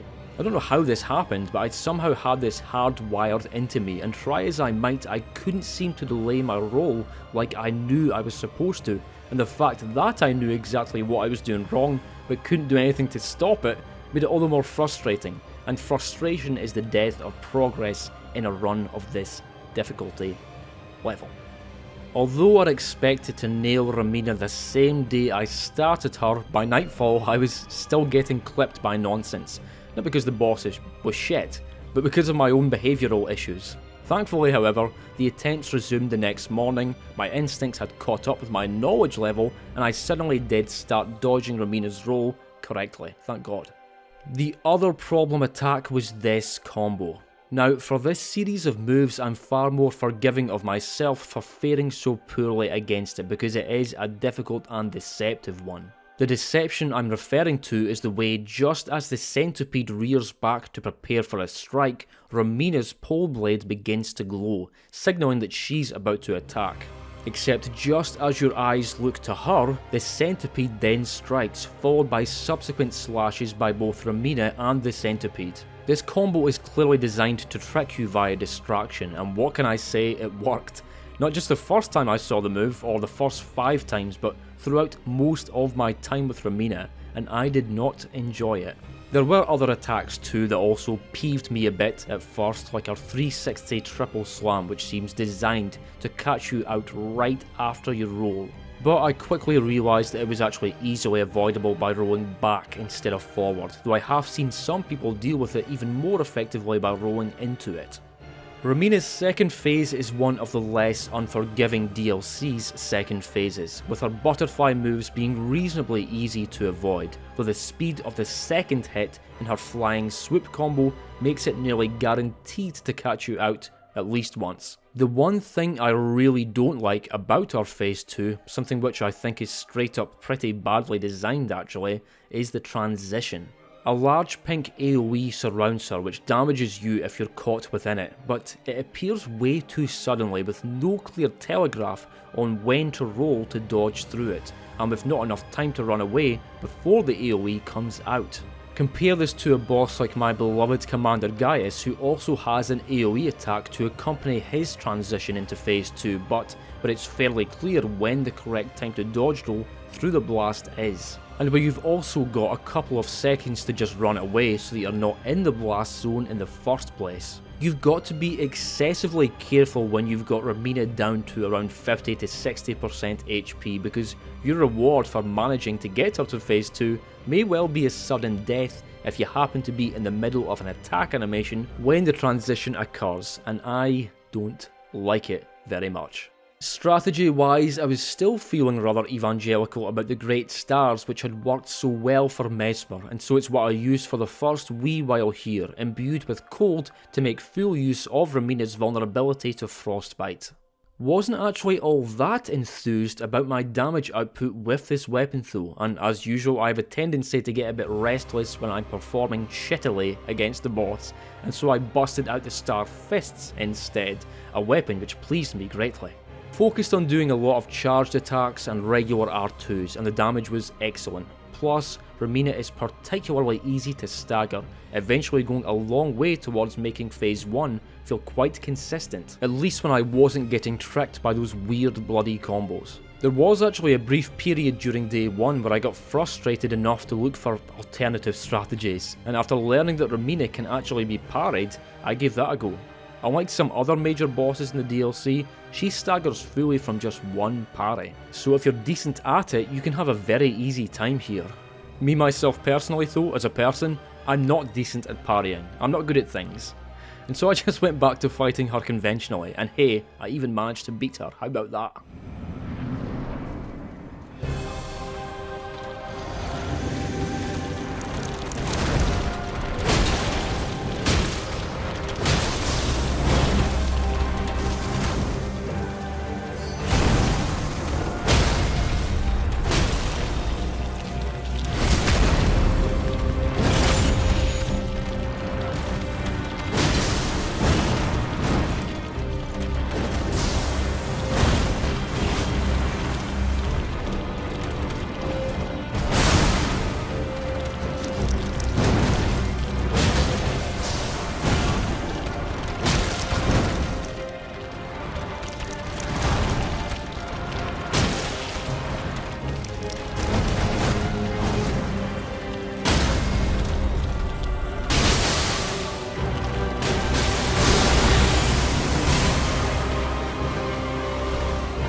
For pain, I give Romina a 7, and for pleasure she gets a 3.5. My expectations were subverted here. Thought she was going to be straightforward and pretty fun, only for her to really not be. I got a bit pissy because of a few of her attacks. She took me way longer to beat than she should have, and it became quite tedious and frustrating. Mind you, that doesn't mean I think this boss is bad. Bear in mind that my ratings are specifically based on my experience with these bosses when fought at level 1, rather than them being 100% correlative to what I think of them in terms of quality in general. That said, fighting a boss at level 1 can sometimes forever change how you'll see them, can open your eyes to how excellent they really are, or conversely, how completely f***ing terrible they are in every way, which gets us onto our next boss. With Romina finally defeated, I was able to burn the sealing tree, allowing passage into Enir Ilum, the final level. That, however, was for later because 3 other Remembrance bosses still remained: Midra, Metyr, and Bayle. Thus, from Shadow Keep I headed down to Darklight Catacombs, the deep passage connecting Shadow Altis with the Abyssal Woods. But whoa there, partner, because before being allowed entry into this murky, frenzy-scorched forest, Jori, Elder Inquisitor, must be defeated. And this fight ended up being one of the most painful and unpleasant of the entire f***ing playthrough. I have never struggled with this boss in a regular playthrough. I've heard folks complain about the fight, but it was always one I was able to clear first or second try by just running in and overwhelming Jori with my massive damage output. If I take a hit here or there, who cares? Sure, things get wild and hectic once they start summoning other Inquisitors, but even so, just never been a problem for me.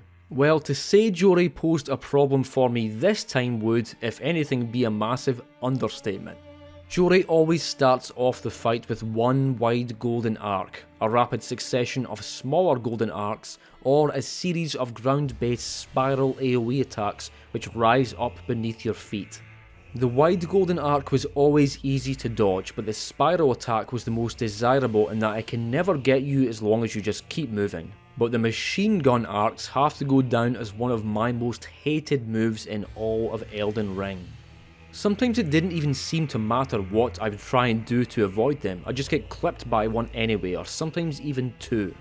You can hide behind the gravestones, but it can be awkward as hell to get properly situated. You'll sometimes get clipped by an arc while you're attempting this. The summoned Inquisitors can break the gravestones, and even if you do find proper cover, the fight isn't being progressed in any way. You're just hiding. I did get better at avoiding the arcs towards the end by simply running left or right rather than dodge spamming, but Jori will sometimes do this attack when you're at mid-range, and this was the worst of the lot.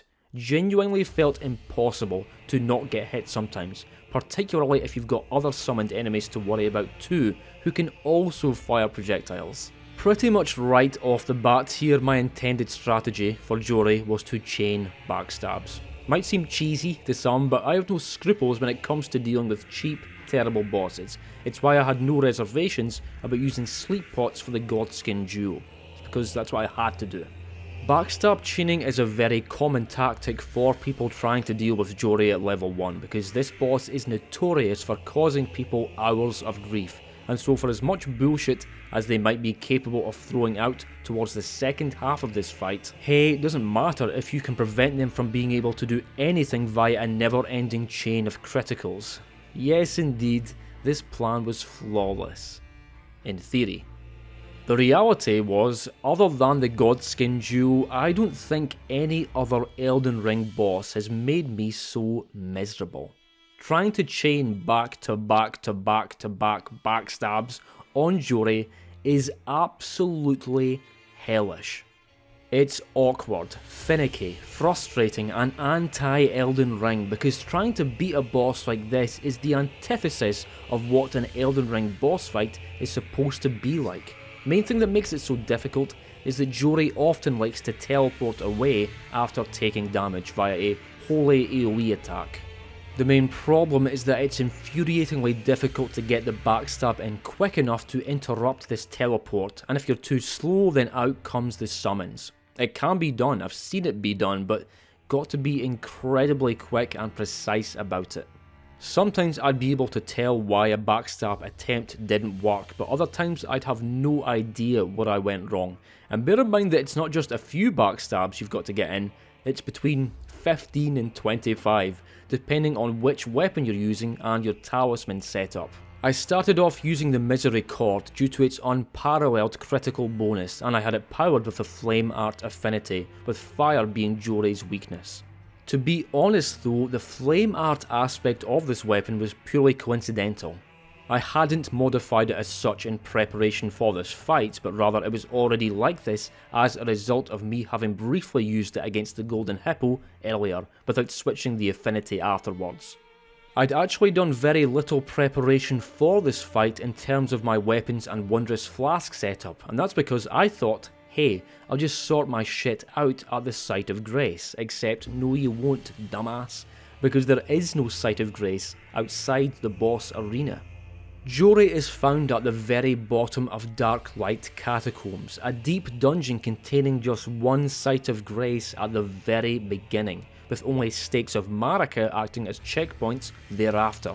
This meant that if I wanted to change my setup, I would have to let myself respawn back at the start of the dungeon, sort myself out, and then play through the whole thing again. And yes, I did do this about 3 times actually, because Jori was a boss I attempted, gave up on, and then returned to multiple times throughout this run, because I hated this boss. I hated the backstab shit, and I knew I simply could not handle the fight once the summoning started. After losing around 30 to 40% of their HP, Jori starts summoning a lot of other Inquisitors, as well as a fat Inquisitor, and it's absolutely mental. Suddenly you've got an excessive amount of things to worry about. There are projectiles and flames flying everywhere. The fat one has a crazy spinning attack that lasts forever, and all the while Jori is sending streams of golden arcs in your direction, and you're still nowhere near to depleting their HP. The small Inquisitors can easily be taken out with any attack, but the fat ones require a charged attack, and it all just sucks so much. For almost any boss fought at level 1, regardless of how difficult they may seem at first, I always know that I will get better and then get through it. But Jori was a different story. In fact, I seriously thought the run might be over here, not as a result of Messmer or Bayle or Radahn, but Jori.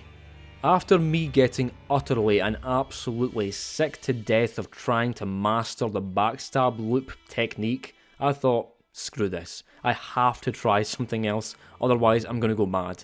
And so what I did was bust out the Star Fists, just to see how they would do, and I'm glad I did that, because they turned out to be just what I needed.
The bleeds were the key.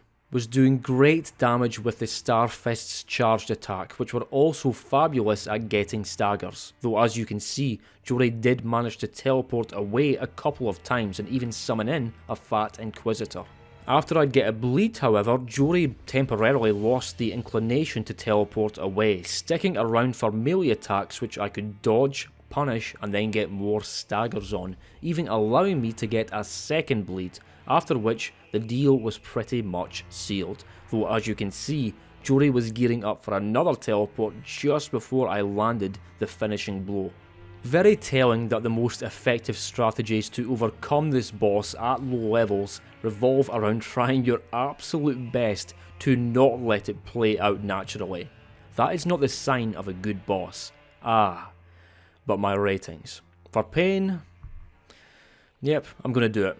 I give Jori a 10 out of 10 and a 1 out of 10 for pleasure. How about that? Horrible, horrible boss fight. One I didn't even realise was this bad until now. The Golden Hippo was a miserable affair, but for as bad as it was at least still a proper battle, unlike this broken dreck. I have nothing good to say about Jori. Nothing. It's a piece of shit and I don't like it. And by golly, I needed a boss of far higher quality to lift my ailing spirits. So I guess it's a damn good thing that is exactly what I got with this next boss. The gateway into the Abyssal Woods was open, meaning the way to Midra's manse was relatively clear. I'm not going to spend any time talking about the journey there because there's really nothing worth talking about. All I will say is that I dislike the Abyssal Woods more and more with every playthrough. My god, is it a snooze fest. As for Midra's manse, blech, blech, blech. We're here for Midra, so let's talk about this cutie. A boss I've always thought was superb, one of the best in the DLC for sure. Even so, it didn't take long at all for me to get a bit nervous when I remembered that you had to fight through this mini phase every single time. This is the sort of thing that can get old real quick, and I even managed to die to it a few times. God damn it, I said. Please let the Midra fight not devolve into another multi-day slogfest of madness-inducing frustration and frenzy. Thankfully it didn't, and I quickly found a simple way to deal with this phase with 100% consistency, and honestly, even though I thought it would get annoying having to go through it every bloody time, I really didn't mind it.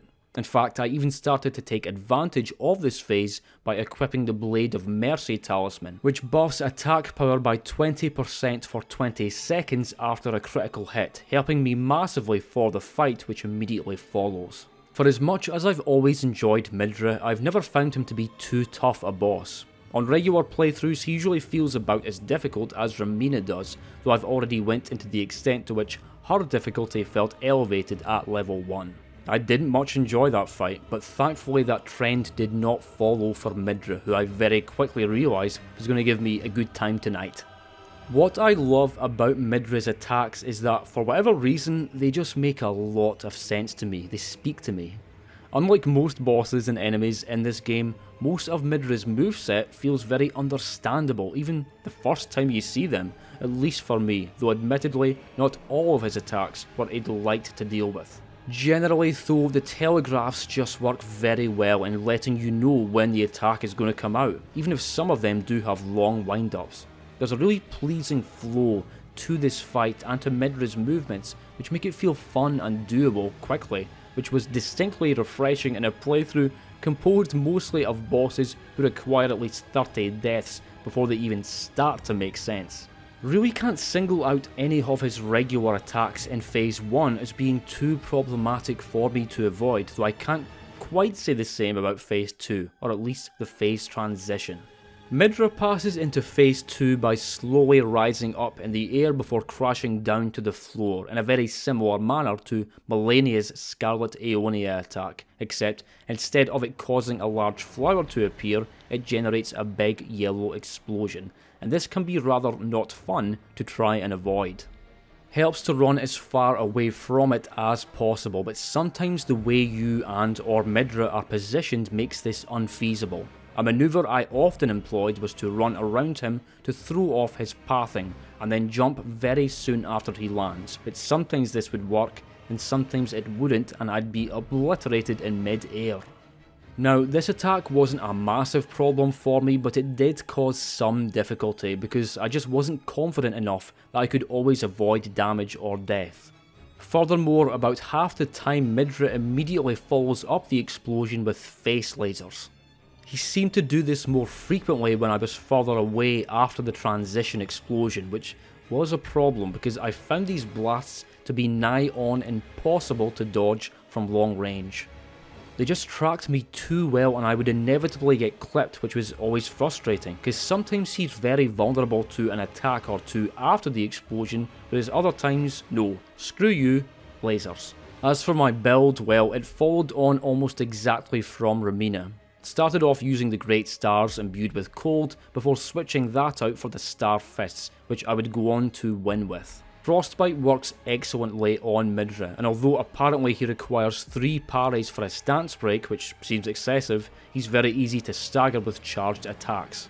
I got this damn boss's first phase down to a science by the end. I was putting on a clinic, and it was so much fun. Once you get a good feel for exactly how many hits it'll take to inflict Frostbite and get staggers, it adds a degree of structure and consistency to the fight, which goes a long way towards making it feel less chaotic and more manageable. Also, a brief note about my damage output. It was surprisingly great throughout almost this entire playthrough. I felt the exact same way when playing through the base game bosses, but I thought for sure that things would change drastically in that regard with the DLC, what with the drastically inflated boss HP coupled with my lack of Scadutree Blessings. Turns out though that no. Whenever I felt at all dissatisfied with the strength of my blows, it usually just took a bit of tinkering with my build to fix things up to a level I was happy with. Anyway, here is my glorious victory.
For pain, I'm going to go ahead and give Midra a 2.5 out of 10 because it did still take a few hours for me to get this guy down, and because I wasn't in love with his phase transition.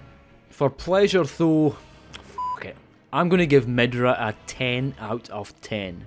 This was my favourite fight of the whole playthrough, and even though I certainly didn't breeze through it, I had just such a fun time here. I was a big fan of Midra before, but I'm an even bigger one now. In fact, Midra has now overtaken Messmer as my new favourite boss in the shadow of the Erdtree. And now time for a different sort of boss, the one your family and friends try and warn you about when you first tell them that you're thinking of doing a Shadow of the Erdtree level 1 no blessing run. "No son," my mum said. "No one here doubts your mad gamer skills, but for f***'s sake, dumbass, think of Metyr." Oh mother, I was thinking of Metyr, you fool, and I was nervous about that big mental laser attack, but all the same this was something I simply had to do, and indeed, it was time to make preparations. The actual boss aspect wasn't even my sole concern here, because I was also not looking forward to the stuff before it. Rather than Metyr being found chilling in a legacy dungeon, she lies deep below the cathedral of Manus Metyr. Though before the passageway to her digital lair opens up, gotta ring the bells at each of the Realm of Shadow's 2 ancient ruins. I fully expected these 2 areas to be just nightmares, because even on normal playthroughs, they can be really annoying having to dodge all the pink, paralysing projectiles lest you get sucked and slurped by the evil enemies. To my relief and surprise, however, got through both these ruins first time, which I was very grateful for, because the last thing you want to happen is to get stuck on a section before a boss, knowing that the real fight is still to come. While I was grateful for the unexpected ease with which I cleared the ruins, didn't take long at all for me to run into a figure who did pose some unexpected difficulty: Sword Hand of Night Anna. I barely even remembered this lady. I think because normally I just nail her first try, after which I forget she exists. As usual though, different story here. Very irritating moveset with her Claws of Night, a weapon capable of hurtling out fast fan projectiles from range, which, while I'm sure aren't infuriatingly lethal on a regular playthrough, most certainly are lethal here and now.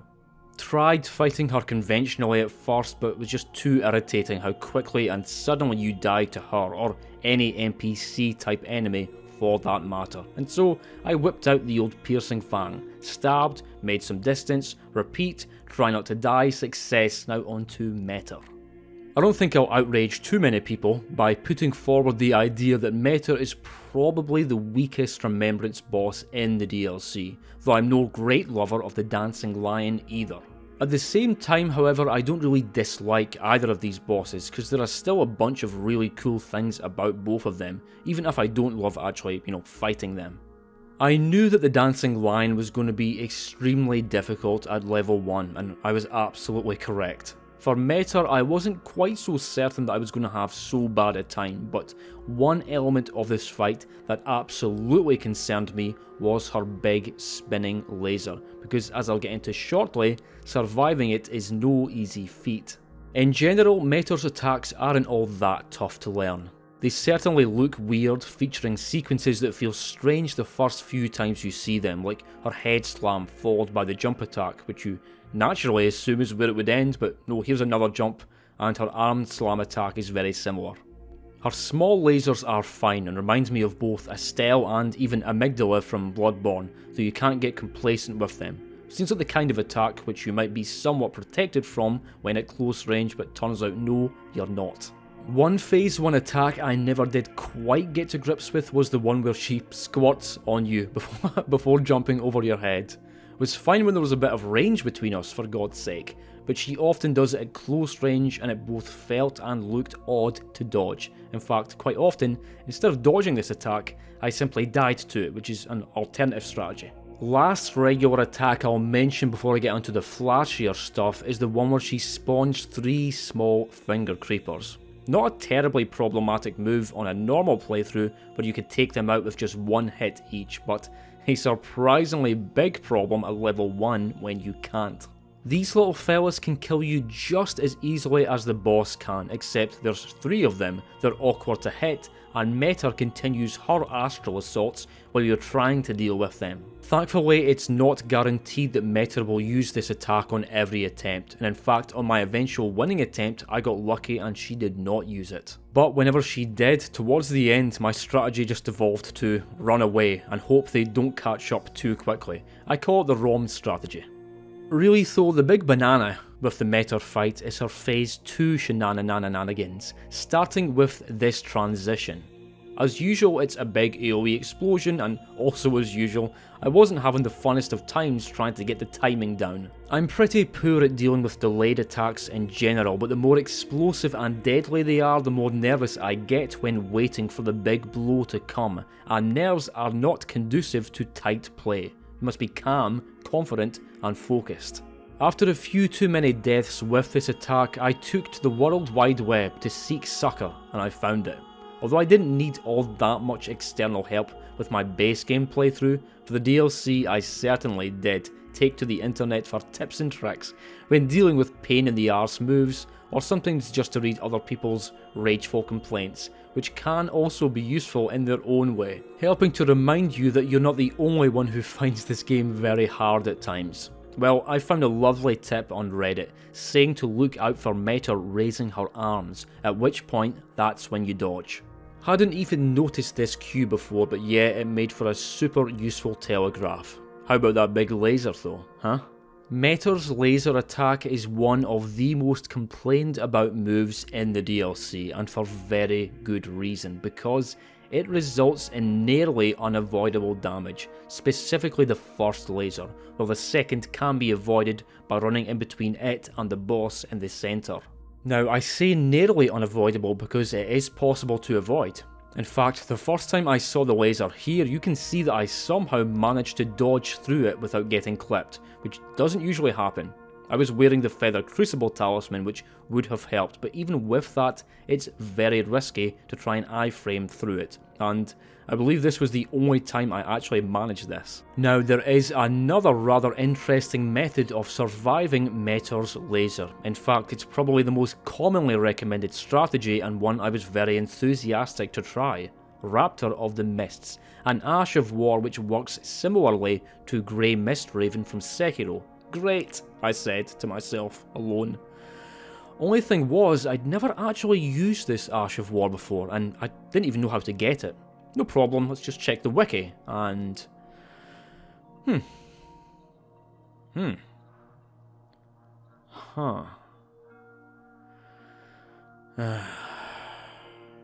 Yeah, you've got to help Yura out in the invasion outside Rea Lucaria. I didn't do that. I can't do that, because he's dead. Fuck. Thus, no Raptor of the Mists for me, meaning I had to hope I'd get lucky enough to dodge through the first laser, or make sure my Opaline bubble protection was still active when the move came out, though an uplifting aromatic would work just about as well if it wasn't. Build-wise, I was very single-minded in my approach. Starfists with the bleed affinity. This weapon already does bleed build-up of course, but imbuing it with the affinity enhances the effect. You could rock a cold weapon too if that's your thing, but Metyr is very resistant to magic damage, and her frostbite resistance is higher than her resistance to bleed. Metyr doesn't stagger as quickly as the likes of Romina or Midra, but nor is she all that difficult to stagger, especially considering the speed of the Starfist's charged attack. Got to say too, although I was a bit worried about Metyr's near 45,000 HP, I was doing awesome damage. Helped along by the damage bonus you get by attacking her weird belly, and when you get those bleeds for over 5,000 damage at a time, it feels great. You know what else felt really great? When I managed to beat her, and it looked a little something like this.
For pain, I'm going to give Metyr 6 out of 10, and for pleasure, a 4.5. She did pull some shit that I did not appreciate, and her moveset in general is not one I much enjoy contending with, but at the same time, Metyr really wasn't as hard or unpleasant as I had feared she might be, and while I do not quite vibe with her style, I did enjoy her vulnerability. She's easy to punish and fun to hit due to her easily accessible weak spot and low resistance to bleed, though I didn't much care for how defensively you need to play in phase 2. Sometimes she doesn't do the big laser right away, meaning you need to try and make sure you're not halfway through an attack animation when she does launch into it, and let's not forget that she can do that laser more than once per fight, I've seen it. But let's move on. Nerves were really starting to kick in here. I was feeling a bit of that old familiar dread, though it wasn't hitting me full force just yet, because its terrible source was still some distance and height away.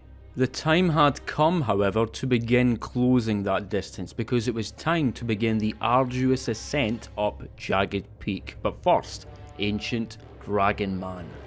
The Ancient Dragon Man is first fought as an invader as you take the right hand path in Gravesite Plain instead of travelling leftwards towards the Suppressing Pillar. NPC type fights historically are a ball ache and a half on level 1 runs, but to my relief, beat this draconic prick first time with the formidable frosty power of my cold infused Great Stars. Great. Except actually it's not great, wrong. Because before being allowed to properly pass through Gravesite Plain to the base of Jagged Peak, gotta beat the Gatekeeper, Ancient Dragon Man, again, but as a boss. I guess there's not really a whole lot to say about the Ancient Dragon Man because it really is just an NPC with a boss health bar, much like the challengers found in the Nameless Mausoleums. The distinctive thing about this guy is mainly his armament, that being the Dragon Hunter's Great Katana, a weapon capable of the unique Ash of War skill Dragon Wound Slash, a high damage projectile slash.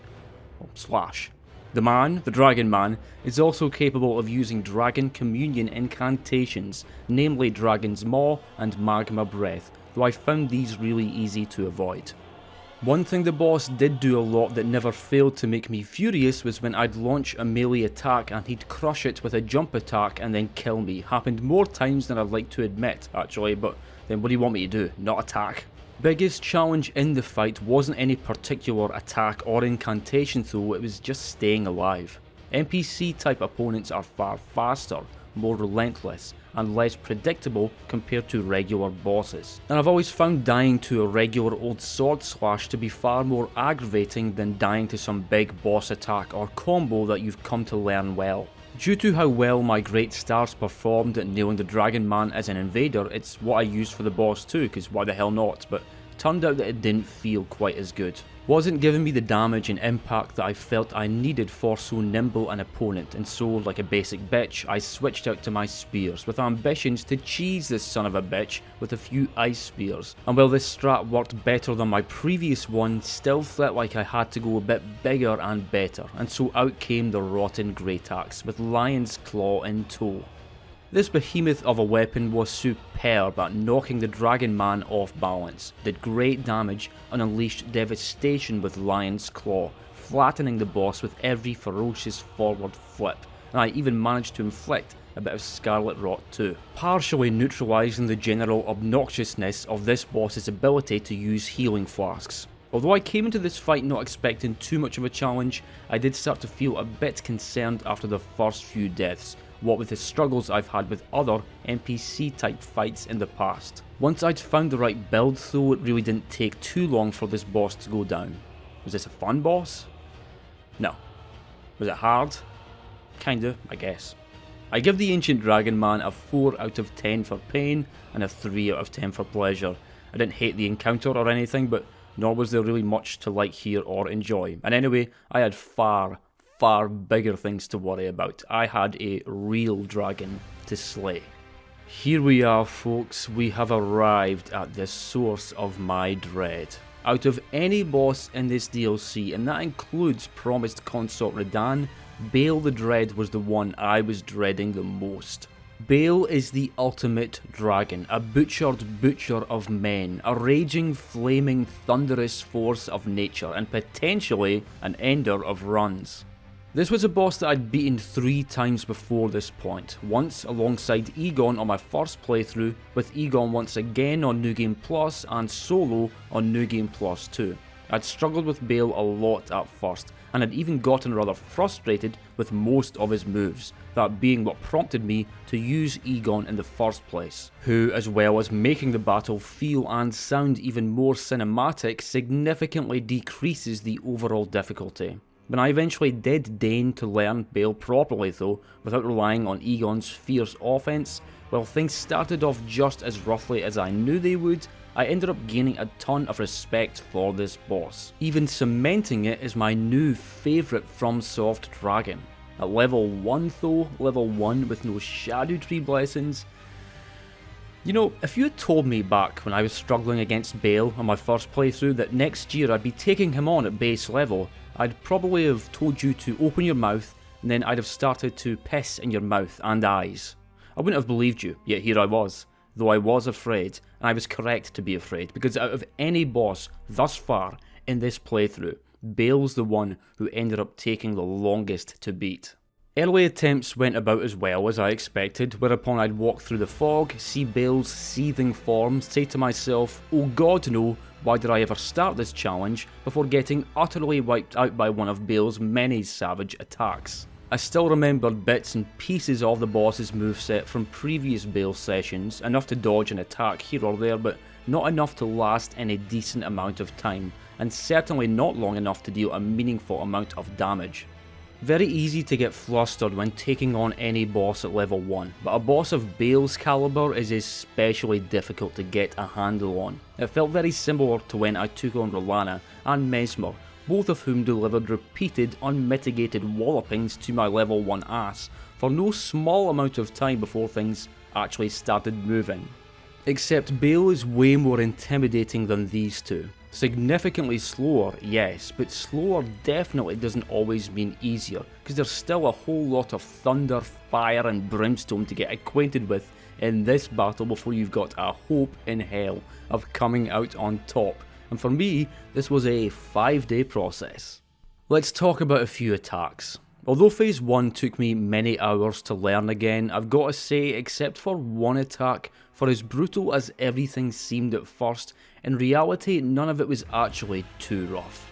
The charged grab attack is easy to avoid and punish once you learn the timing. The air to ground slam is easily punishable once you get used to how suddenly he descends. His lightning AoE wing slam isn't tricky at all to deal with, having a logical and reactable animation, and for as outrageous as the range of his cross arena tail sweep might be, once you learn to expect it, you learn to want it, due to it giving you an easy shot or two at Bayle's head afterwards. Even his especially scary combo, the one beginning with a roar, is easier than it seems to avoid, though there were a handful of times where I'd get clipped by that second hit due to me not rolling back far enough. Sometimes iframes alone just don't cut it in this game.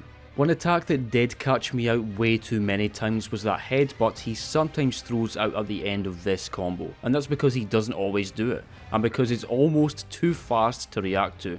The only solution I found is to just always assume he's going to do this headbutt finisher and roll accordingly unless you've got enough distance from him. Those are all fine though, really. Phase 1 took me days to get somewhat confident and reasonably consistent with, but I did get to that point. However, there was one attack that I never got good at dealing with, his straight on long range fire breath. Let me just shut up for a minute so I can play you a few clips.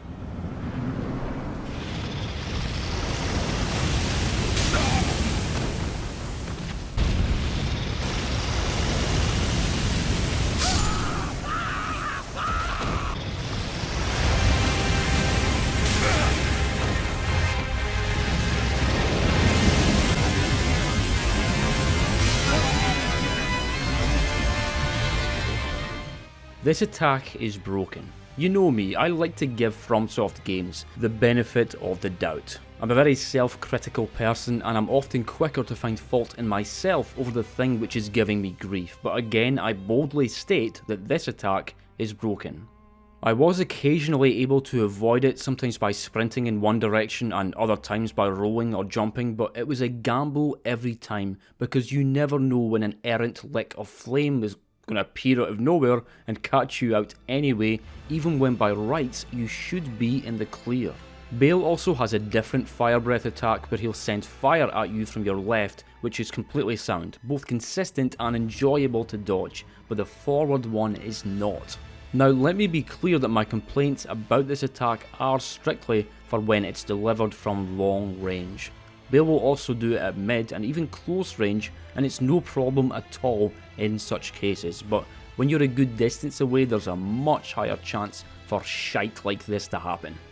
What makes it even worse is that about a quarter of the time when you pass through the fog, Bayle does this attack as his opener, and just like that, there goes my opaline bubble protection and the battle's just started. Even though I improved at Bayle in pretty much every respect, from beginning to end, I never figured this attack out, and that was a real bummer. I guess I must have dealt with it on my regular playthroughs too, but on regular playthroughs, you don't need to learn how to deal with every single attack every time, whereas on a level 1 run, that's the only way to win. All these battles are just one hit away from being no hit runs. I simply had to learn to live with the long range fire breath, to just grit my teeth and soldier on when it was done as Bayle's opener, because what else can you do? Phase 2 though, now this is where things really heat up. There's been a couple of Phase 2s thus far where the threat level of the boss doesn't really get increased all that drastically. I'm thinking bosses like Commander Gaius and the Putrescent Knight. Bayle, however, is not one of those bosses. Everything about him is intensified for his second phase. He gets devastating new attacks, AoEs get added to his existing attacks, some attacks are no longer punishable, and even though he might be at around half HP by the time you get him to phase 2, you can expect this phase to take at least twice, if not thrice as long as phase 1. How about those new attacks though? Bayle will always start off by flying up around the arena, generating volleys of fireballs before he charges back down at you, which is a hell of a way to kick things off. It's a real bitch having to deal with guaranteed stuff like this at the start of the phase, because until you learn it, you're getting no further experience with his other new moves. It's actually pretty easy to dodge the fireballs, even just by running, though this is much more awkward if you lose your lock on, which does occasionally happen due to him flying so far away, and it's very annoying when such disorientation is forced upon you. Other than that, you really do just have to brute force your way through this phase to learn it, because a lot of the increased threat is from follow-up explosions that are in no way clear or obvious as to precisely when you're supposed to do the follow-up dodge roll, at least when you first see them. His Mega Fire Wave attack is a prime example of this, where he generates a fire wave to the side of you which you then need to dodge or jump over, after which he'll fly over and bathe the arena in flames, followed by another explosion afterwards, which is very difficult to time at first. You really just need to see it and then die to it enough times until you get a feel for it. Even so, for as much of a shock to the system as Bayle is, even after the enormous challenge posed by his first phase, I'd still not call any of his new attacks too problematic. Difficult and demanding to learn? Brutal even? Sure. But nothing here is on the same awful level as the aforementioned fire breath nonsense. But my build? Well, I started off doing the obvious thing, and that is to use the Dragon Hunter's Great Katana as dropped by the ancient Dragon Boy. This weapon gives you a lovely damage bonus against dragon enemies, and has a tremendous Ash of War skill, and that's on top of his excellent range, base damage and bleed potential. Despite all its excellent qualities, after I died to Bayle enough times I did my usual thing of trying something different, wherein I switched to my precious Starfists just to see how they'd manage, with my focus being on landing charged attacks. Damage wise they did fine, but range wise they did not. Range really is the only downside to this otherwise brilliant weapon, and it really mattered here with many of my attacks just hitting thin air, leading to me abandoning the Starfists after a time. That said, a part of their ineffectiveness was due to my not having learned Bayle well enough yet, and if I had tried them out again when I got better at the boss, I'm sure they would have been viable enough to get me a victory. After the Star Fists, I had a few tries with my twin spears imbued with the blood affinity, with hopes that the extra range would make a difference, but meh, I wasn't really feeling it. Thus, I went full circle and again equipped the Dragon Hunter's Great Katana, which I stuck with till the end. Bayle has 2 weak points, those being his head and the stump of his leg, but me myself personally, as a Dragon Hunter, I didn't bother with his leg at all. Some people like to get in there and whack at some, but this is a boss where I always need to be right in front of it. I need to see exactly what Bayle is gearing up for next so I can dodge it, get my punishes in, then get out. Whereas it's hard to tell what he's about to do when you're near his legs. While a major element of the learning process pertained to dodging Bayle's attacks, another element which I was constantly improving at was punishes. Although the ferocity and scale of his attacks was very rough on me during those first couple of days, what made it worse was that I found it very difficult to deal any actual damage. I had to be so careful and selective about when to go in and get a hit, and then got to wait until another good opportunity comes along to scratch away at his substantial health bar. Really though, it's actually much easier to get damage in on Bayle than it first seems, at least in phase 1. It's just a matter of learning when it's safe to strike out and when it's not, and when it's appropriate to squeeze in a Dragon Wound slash. This weapon's moveset and range is excellent for this boss, but the Ash of War is made for it. Does great damage, acts as a powerful projectile when you charge it up, and there's potential for extra damage if you're close enough for both the slash and the projectile to hit. Dragon Wound Slash was not my primary means of dealing damage to Bayle, but it was very important for getting in a nice bit of extra damage from time to time. At this point in the Bayle discussion, I have a sad confession to make. You see, I really didn't want to have to do this. You see, for all the talk I'm doing about dodging this move and using that weapon and getting all these punishes, the truth is that I never actually got good enough to beat him. At least not on my own. As I've discussed, both Rellana and Messmer took me 4 days each to beat, but when I got to my 5th day on Bayle, with me still not being able to get anywhere close to beating phase 2, I lost hope, and that's where the laughter stops. I thought, I can either continue fighting this dreadful dragon, making myself miserable and not making any progress, or I can summon Egon. And folks, I summoned Egon.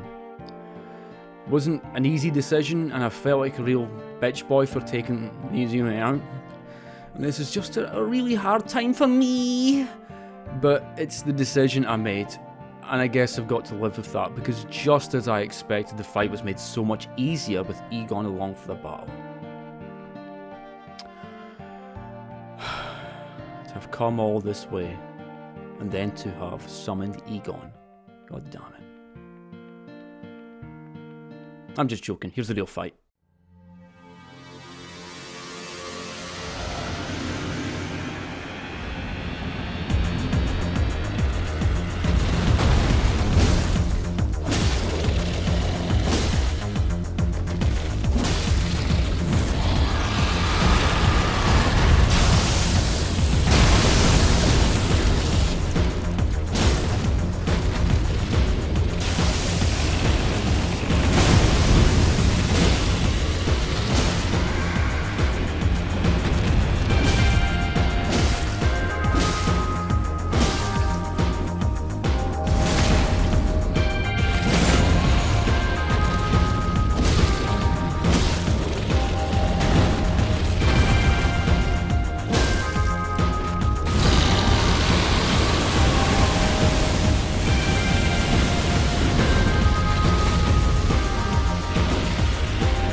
For pain, I'm going to give Bayle an 8.5, and for pleasure, a 7.5.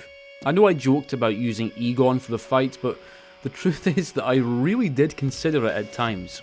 Throughout the 5-day process of beating him, there were times where I did not think I could beat this boss. That it was just too hard for me to do at level 1 with no blessings. Something that helped though, I realised, was to not worry so much about beating it. At level 1, you're not going to do well at first. You're going to suck, and that's okay because why wouldn't you suck? Even though it's possible to do so, these bosses aren't meant to be fought like this, and so inevitably there's going to be a certain degree of having to force it. And the way you do that is by throwing yourself against the boss again and again until your familiarity and understanding of everything it can throw out advances to a level where you can overcome the challenge. Not all in one day, mind, and that's something I really want to stress. For me, spending an ungodly number of hours per day on something like this is a suboptimal way of dealing with the challenge. That way makes me a bit miserable and tends not to yield the best results. It's kind of like going to the gym to train your muscles. You don't train for 8 hours in a single session because you're not going to get results that way. Your body will deteriorate before it grows. You intelligently divide your training into smaller sessions so as to let your body recover and grow. Now, the analogy isn't perfect here because this sort of training is far more mental than physical, but even so, you might be surprised at how much better you can improve by shortening your practice sessions, by shutting the game off when you start to feel frustrated. My focus was simply on improving every day, and though my progress wasn't totally linear, with there being one day where I seemed to regress, the process did work, and it surprised me how much better I often played right from the outset the next day, even when I was struggling the day before. As if some aspects of skill and muscle memory just need a bit of time to cook in your mind rather than it being optimal to try and force it all to happen in a short period of time. Anyway, I went off on a bit of a tangent there, but yeah, 8.5 for pain and 7.5 for pleasure. Very, very tough fight, but not an excruciating one. I definitely came to enjoy it on days 4 and 5, but those first couple of days made for a rough beginning, and even though I did eventually come out on top, I still hold a bit of a grudge against Bayle for that fire breath shit. You better believe I deducted points for that. Folks, it's the final stretch. It's the final Elden Ring level, Enir Ilum. A level I actually quite like, normally. Turns out though, no longer. After the horror of the Jori fight, I was damn well done with Inquisitors. If I never saw one again, it would be too soon. Except, I wasn't done with them, was I? Because this blasted place is full of them. Of course, I wasn't trying to engage with them, but attempting to run straight through this section of the level turned out to be a proper pain if these ones on the stairs started pelting me with their golden arcs. This just isn't the sort of spell you can just dodge or roll through. I did get better at getting through this first bit, but the real agony lay just ahead, where the first Divine Beast Warrior waited, and just beyond that, one of the worst f***ing sections FromSoft have ever designed. Obviously I didn't even entertain the idea of fighting this Divine Beast, instead opting to run past it as best I could, but the spiral incantations you get assaulted by on this stairway are bafflingly, unreasonably difficult to not get caught by. In fact, I still don't know how you're supposed to avoid damage here. Seriously, this section was a problem, so much so that I had to look up tips on how to make it through. Found a strategy on Reddit which looked pretty weird and wasn't the sort of thing I'd ever have thought of trying usually, but I was desperate and so gave it a shot, and what do you know, it worked. Applied Assassin's Gambit first, then threw a kukri behind the Divine Beast Warrior. Usually he walks towards you, but this makes him walk to where the kukri hit with his back facing you. Because Assassin's Gambit was applied, I was able to walk up the staircase for a short distance without being ravaged by multitudes of spirals. And as soon as the spirals did come, I leapt off the side and waited beneath until the Inquisitor de-aggroed, after which I came back to the surface before ascending the staircase to the top. There was another Inquisitor up there, but I was frantic to just get the bloody doors open and get in. And although I did nearly get nailed by a golden arc, it hit me just early enough that the iframes from the door opening animation were still active. As if Jori wasn't enough, oh no, let's give them another terrible section involving Inquisitors. But wait, there's more bullshit, because the part directly after can also suck my dick. The Gravebirds are extremely annoying to bypass without taking a licking from either spectral rings of light or a probing beak. And right after this is that monster of a Divine Warrior with the ice AoE shenanigans. He's absolutely merciless to fight, though thankfully it ain't all that hard to just run past him. Unless you get flustered and confused like I did here and go the wrong way. That ain't even the end of it though, because before the next Site of Grace there's the final Divine Warrior. Hope you're good at dodging literal tornadoes. Felt so damn good when I eventually made it to the Site of Grace that I let him have the final word. Ah, splendid, I thought to myself. But for the final boss, Inner Ilm is conquered. Except, not quite yet. Because before gaining the right to progress onwards to the Gates of Divinity, Leda and her remaining allies must be defeated. And for as difficult and unpleasant as I fully expected this battle to be, it somehow ended up being even worse. Anyone who watched my last video may recall my strong disdain for Hiya's champions. Hardly a fight that's commonly considered to be terribly challenging, or memorable for that matter, but nonetheless, I had a damn hard time with it just for the same reasons I've previously discussed with NPC type fights.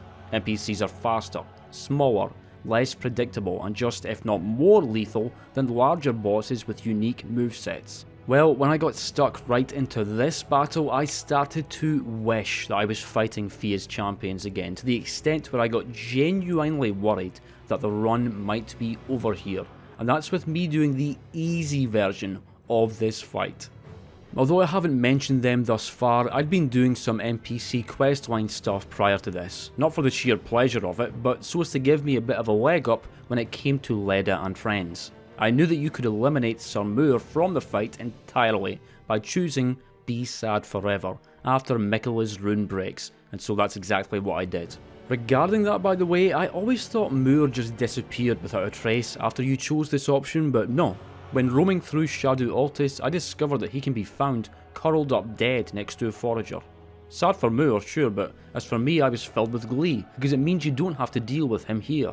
Didn't end there though, because you can also ensure that Freya won't appear for the battle, and even though I didn't intend to do this, I did end up doing it by accident, an accident I was extremely glad of. Upon meeting Sir Ansbach in Shadow Keep, if you find and then hand him the secret right scroll without speaking to Freya yet, rather than him giving you a letter to give to her as usually happens, he will instead not mention her at all, and there will be no way to progress her questline any further. Seems like a bad thing, and in a way it is. I adore Elden Ring, I love it, but what a stupid, arbitrary way to structure a questline. The good part of it is, that's one less combatant in this battle, taking the number from 5 to 3, leaving you with just Hornsent, Dryleaf Dane, and then Needle Knight Leda. That's not quite all I've got to say regarding the lineup though, and this is where things get a bit controversial, because this is the one and only battle in this run where I summoned. For real this time. I'd done Ansbach and Toye's questline also, meaning both of their signs were available for this fight, with Ansbach appearing after a bit of time, followed later by Toye.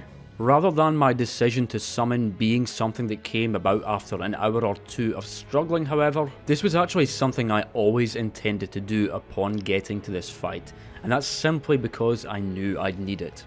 Beating the DLC's bosses at level 1 with no skibbity is one thing, but beating multiple extremely difficult NPC type enemies at once on my own is another thing entirely, and I freely admit that such a feat would be too difficult for me to do, not just in terms of skill, but also psychologically. Because even with me bringing Ansbach and Toye into the equation as well as removing Freya and Moore, this battle was still one of the most painful in the run. In fact, I still had to incorporate a bit more cheese just to get through it. The Hornsent is the easiest of the three to beat, or perhaps a better way to put that is that he's the least difficult. He has the lowest HP and he cannot heal, or at least I never saw him heal. Health aside though, he can kill you just as quickly and mercilessly as anyone else, particularly if you get caught out by his Revenger's Blade skill from his Falk's weapon. The worst thing about the Hornsent though is his Watchful Spirit skill, a set of homing projectiles he will frequently throw out. Best way to avoid death is to dodge through them, but the issue is that he is usually hot on your tail at the same time, ready to take you out at the end of your roll. And he's also not shy about using this skill while you're already being pursued by Dryleaf Dane too. This is one of the many reasons why, if possible, you really want to try and take out the Hornsent before Dane shows up, which is not always possible. Like I said though, the Hornsent's the best of the bunch because Dane is so much worse, dude. He's tankier, he has a wicked fist and foot based moveset, he can throw out an easily dodged but at times annoying Discus of Light skill, and worst of all, he can heal himself multiple times. There were a couple of times when the fight had been going on for about 5 minutes, but where it felt like I might have a chance at victory, only for Dale to completely undo all my progress by just healing it all away, and my god does that sort of thing crush the spirit. Finally, there's Needle Knight Leda, who has the highest HP of them all, and who regrettably can also heal up. She shows up last, meaning I didn't even get as far as that on most attempts due to getting bodied by the Hornsent or Dryleaf Dane beforehand, but her appearance is never a fun thing when her defense and offense is coupled with Dane's. My strategy though, what was my stratagem? 2 words for you: Giant Hunt. Giant Hunt is a reward for beating the Knight's cavalry roaming around in northern Liurnia across the bridge, and although I have owned this Ash of War before, I don't think I'd ever used it. I had heard, however, that it was beyond effective at handling NPC type opponents, and this turned out to be true. Because in addition to the excellent damage it deals, Giant Hunt launches enemies into the air, completely knocking them down and leaving them vulnerable to do as many follow-ups as you have the FP and stamina for. I started off with Giant Hunt equipped on a cold spear and was very pleased with the damage it was doing, though even with this the battle was far from won. For one, sometimes the enemy would execute a quick roll recovery after being knocked down, making it more awkward to consistently chain these together. Another extremely strange and frankly outrageous, though admittedly rare occurrence, was when this shite happened. You two deserve to face the reckoning. Our lord is slain, and you are next, Marika. Am I mental, or is that not the biggest load of shite you've ever seen?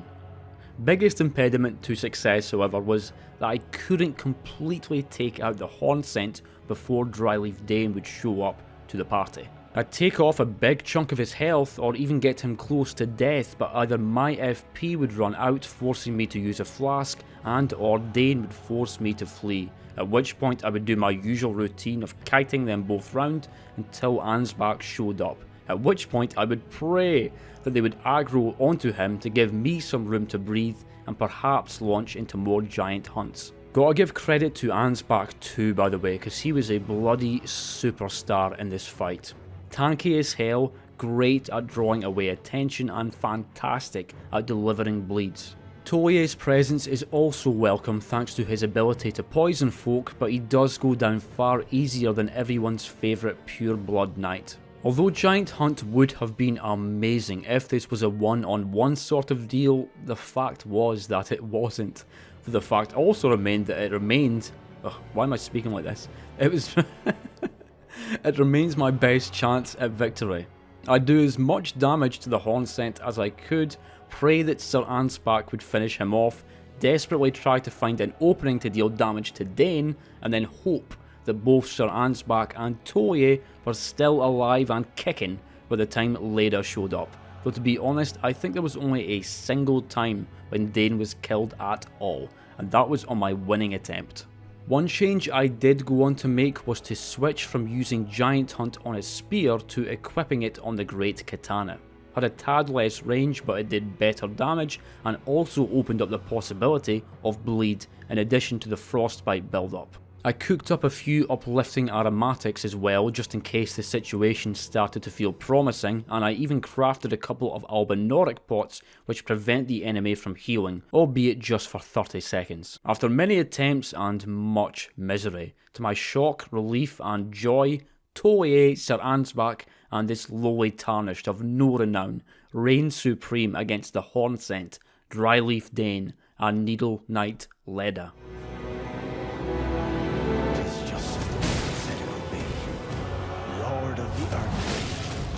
Lord of Marika, you two deserve to face the reckoning.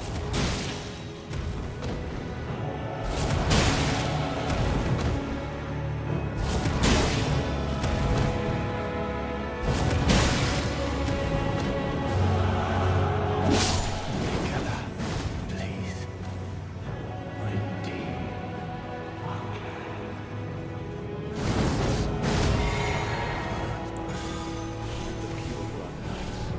I stand with blade aloft, blood of fire, for the dignity of my lord and master, Mo.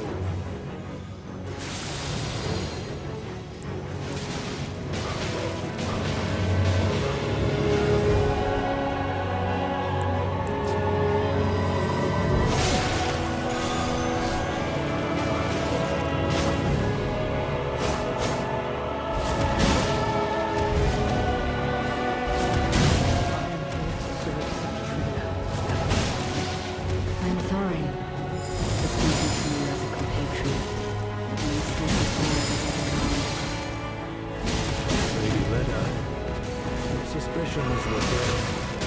In the end, I could not bear the memory of Lord Moog and our hand blood.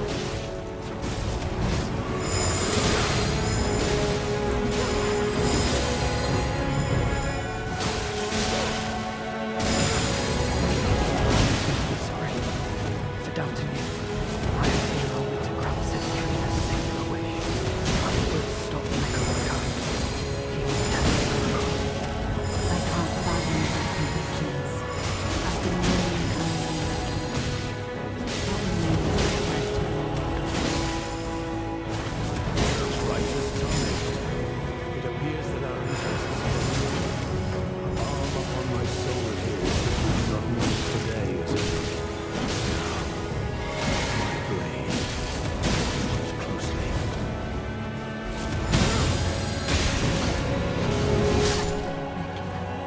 make the world a gentler place.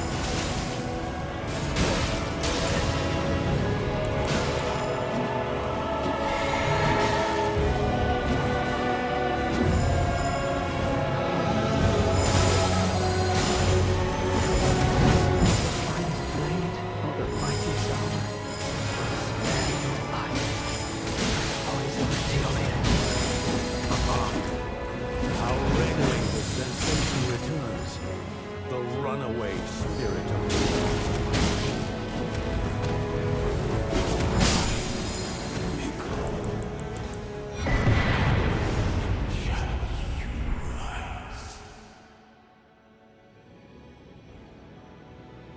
For pain, I'm going to give out a 9.5 out of 10, and for pleasure, a 2 out of 10.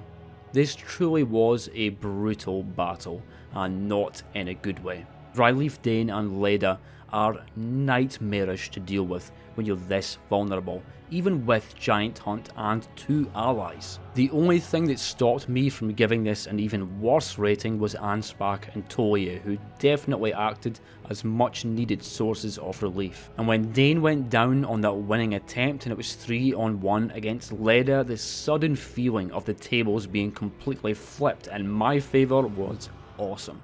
Seriously, if I died on that attempt, I think I would have wept. Regarding summoning, if you feel that this run was invalidated in any way because I did it, then I get it and I understand, because I did state right at the beginning of the video that the rules were level 1, no Scadutree Blessings, no armour, no great runes and no summoning. All I can say in my defence is that I don't regret doing it at all, and that if I were ever to do a level 1 challenge again, I would do the exact same thing, because this fight is absolutely horrible, not fun, maddening, and once again, horrible.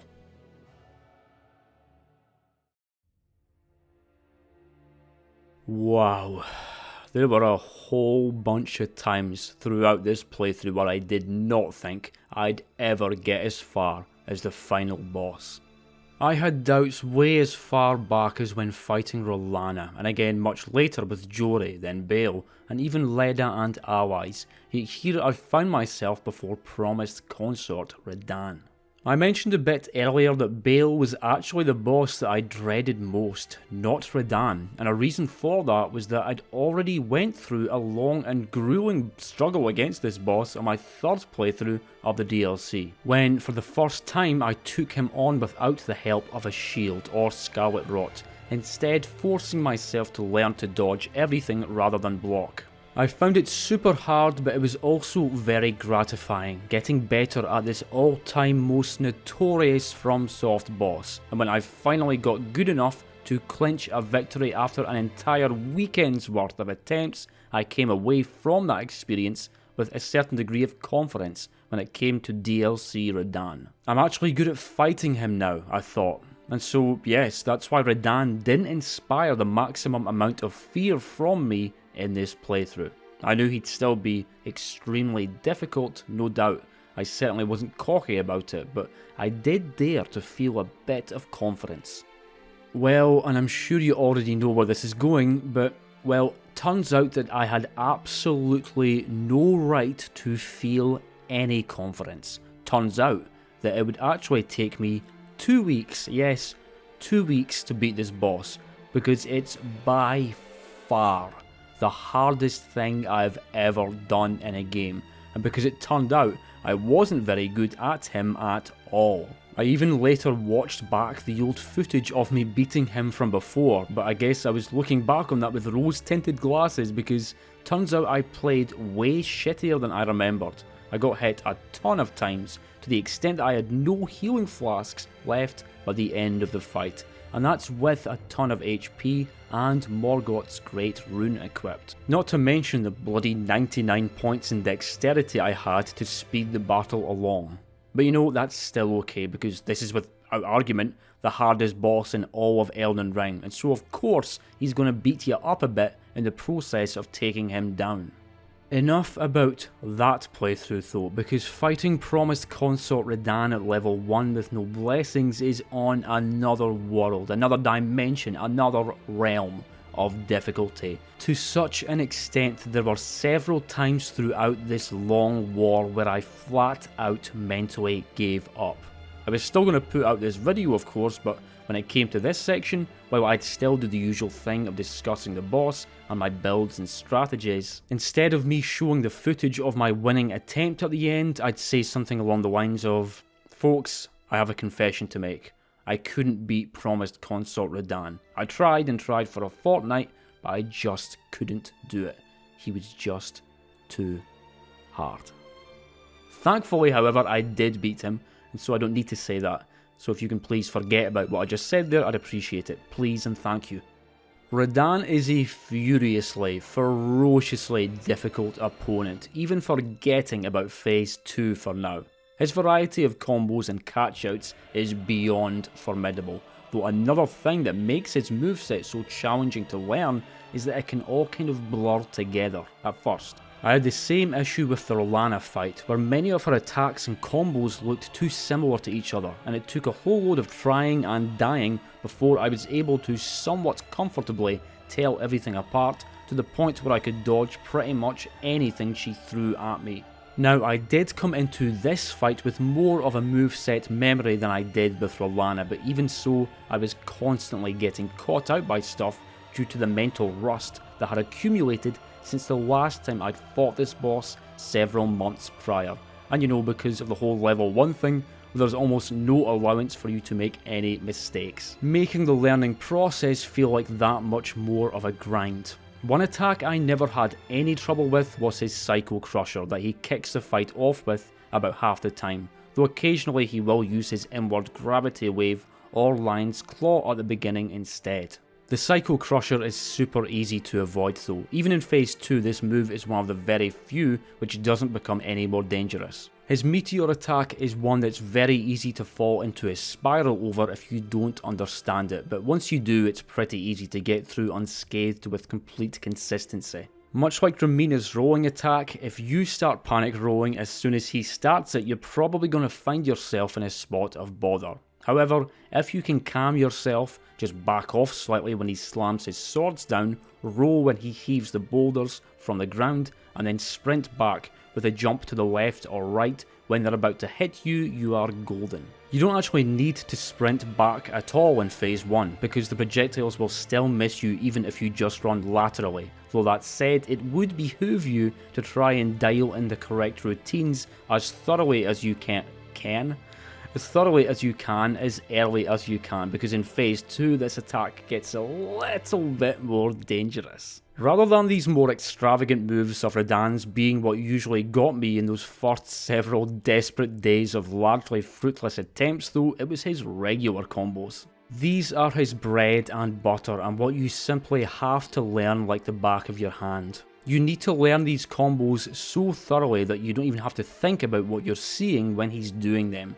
You've got to get it all on automatic mode, to the point where you're dodging purely on instinct. It'll take Christ knows how many hours of practice, it'll suck, but it's the only way with Radahn. Major difficulty I had at first was training myself to spot the difference between this combo startup and this one. If it's this one, then after your first roll, gotta do another 2 rolls in quick succession to dodge the side swipes that follow, but if it's this one, if your second roll comes out too quickly, you will get annihilated by the 2-handed sword swipe which follows. Now there are differences with how these attacks start up. This one starts up with his right hand doing a sort of circular motion before slamming down from above. Whereas this one has no circular motion, it's just a quick slice directly from his right. They look different, but they don't look super different, and when you're fighting for your life, trying to deal with his relentless offense, all his other attacks too, it can be really difficult to be able to tell attacks apart in the heat of the moment. I made sure to study the differences in startup between those two combos so that I could be as adept as possible at spotting which was coming out, but really, the primary way it got drilled into me was simply through attempt after attempt after attempt, and after enough attempts, all of a sudden you're not looking out for those specific telegraphs at all. You just dodge at the right time on instinct. How about that cross cleave combo though? When I last fought Radahn, this son of a bitch hadn't been patched yet, and so I was still dealing with the broken version of it back then. This was the first time I'd went up against the fixed version where they made it actually feel reasonable to dodge, though gotta say it's still quite tricky. That first hit still comes out fast, and if you're too slow to react to it, there's still a chance that you will be caught out by the second hit. Says a lot about how poorly thought out this combo was that even with it being patched, it's still a fairly tough one to deal with. That said, although it did take a bit of work for me to get to grips with it, it's still perfectly possible to consistently avoid now, and it gives you a nice chance to get in a punish or 2 or even 3. One attack that I did not expect to give me any grief at all, but which really did, was this one. Slow and heavy and straightforward enough to roll, except every now and then the second hit would clip me when I was midway through a roll, and what do you do about that? Happened enough times to the extent that I really thought this move was broken, but stranger still, by week 2 of my attempts, this just stopped happening. I guess I became more precise with my dodge timing, but I don't exactly know in what way because I still can't see much of a problem with my earlier timing. Had a very similar issue with the Quake attack Radahn does at the end of one of his most common combos. 95 times out of 100 I'd have been able to avoid the Quake by rolling behind him, but sometimes, nope, I would just take a hit anyway, except again, by week 2 this just stopped happening to me. Scary stuff. I can't exactly remember how many days it took for me to actually get good at Phase 1, because the whole struggle kind of blurs in my mind to some extent, but suffice to say it took a while. Started off with me never being able to get to the second phase, and then on day 2, hey, I managed to get to it a couple of times. Wow, now I'm able to make it to Phase 2 every 10th time or so, and whoa there, I just made it to Phase 2 twice in a row. I must dance. But, what's going on? It's been an hour and a half and I haven't made it to Phase 2 a single time today. Am I getting worse? Can I do this? I can't do this. This is silly. What am I doing here? This is taking forever. It's been over a month since my last video and it still feels like I am an eternity away from a victory. And whenever I do make it to Phase 2, I am literally dying within 15 seconds. I'm just going to give up, and in my video I'll say, look, I tried. I fought him for a fortnight and I gave it my all, but Radahnn's simply too bloody hard for me. What do you want me to do? But really, I knew that wasn't true. That's not to say that I thought I could beat him at this point, because I genuinely didn't know. But what I did know was that I had some more juice left in the tank. I did not have a right to give up just yet. I could have called it quits there and put out a video of an unfinished run, and you know, I think a lot of you guys and girls probably would have given me extra kudos for doing that, for admitting that I'd been bested, but having given it a damn good try anyway. To tell you the truth, as far as the personal challenge aspect of this run goes, would not have bothered me that much to have stopped here. I wouldn't have felt bad, because I genuinely don't care about being good at games. It is of no importance to me. What I do care about is having fun when playing games and making my videos as fun and as good as they can be. And I knew that if I put this video out with the final boss left unbeaten, there would be a time where I'd look back on it and really wish I had not done that. Though it took me more than a while, I got really good at Phase 1, and then I got better still. I still made a lot of mistakes, even by the end when I knew the phase extremely well, but getting to the second phase on any given attempt eventually became something that was very likely to happen rather than lucky to happen. So I guess it's time to talk about that second phase. Radahn, Consort of Miquella, is too hard when fought at level 1 with no Scadutree Blessings. I did beat him, but he's too hard. That's not quite the case on a regular playthrough, because then there's a lot more possibility in terms of builds and strategy, not to mention a much higher capacity for defense and healing, but at level 1 he's absolutely insanely difficult. Like I mentioned, probably the first 30 times I reached Phase 2 dead within 15 seconds. If he started off with the big lights of Miquella AoE attack, I could survive that, but then I would get vaporized by whatever came next. And that sort of thing can really crush the spirit, because as I have hopefully drilled into you by now, Phase 1 is also brutally difficult here, and so to have your efforts so swiftly cut short upon conquering it every time, it just sucks, and it makes it excruciatingly slow and difficult to get any better. After several days, however, found myself lasting just a bit longer than before, but I was finally able to accumulate precious scraps of exposure and experience with these attacks, both his old ones, which become enhanced by the lights of Miquella after effects, and his many new ones, most of which are very difficult to learn and survive against. Inevitably, progress within Phase 2 took much longer to achieve than with Phase 1, not only because of the obvious fact that it comes after it, but also because the transition doesn't occur halfway through, but instead after Radahnn's lost about 40% of his health. Meaning when he transforms, you still have most of the fight still to go, and furthermore, if you're using bleed and or frostbite here, bear in mind that an enemy's resistance to it goes up each time they are inflicted with it. Thus, by the time he's in Phase 2, those bleeds are suddenly much harder to come by. His attacks though, well, what can I say? They're so f***ing hard to not get hit by. The lights of Miquella directly follow every single attack now, so that you have to make sure you're not standing any sort of distance in front of him after any attack. If you're super close in front of him, the lights will miss for most attacks, but then there's the lights of Lion's Claw, but if you're in front of him at all, those lights are hitting you. Generally best to try and stay in front of him, but just a bit to the side, and this takes a lot of practice to maintain. In phase 1, all you need to worry about is dodging the swords, but here you need to take great care to ensure you're always landing in a safe position after every roll, and it ups the intensity of this fight massively. His stomp is also much more dangerous here. It's an awkward one to begin with, but as long as you had the wherewithal to roll forward rather than back, you'd almost always be fine. In phase 2 though, got to really tighten up that timing and have to specifically roll towards his right leg because the hurt box seems to linger longer than it did in phase 1 now. Meaning if you roll to his left, you'll often get hit even if your roll looked just fine. He still continues doing his regular combos, but they're all way harder to survive, just intensely demanding and very annoying when your positioning isn't perfect after dodging a hit and you get tagged by a light, dead. And that's just his old attacks, because his newer ones are straight up insane.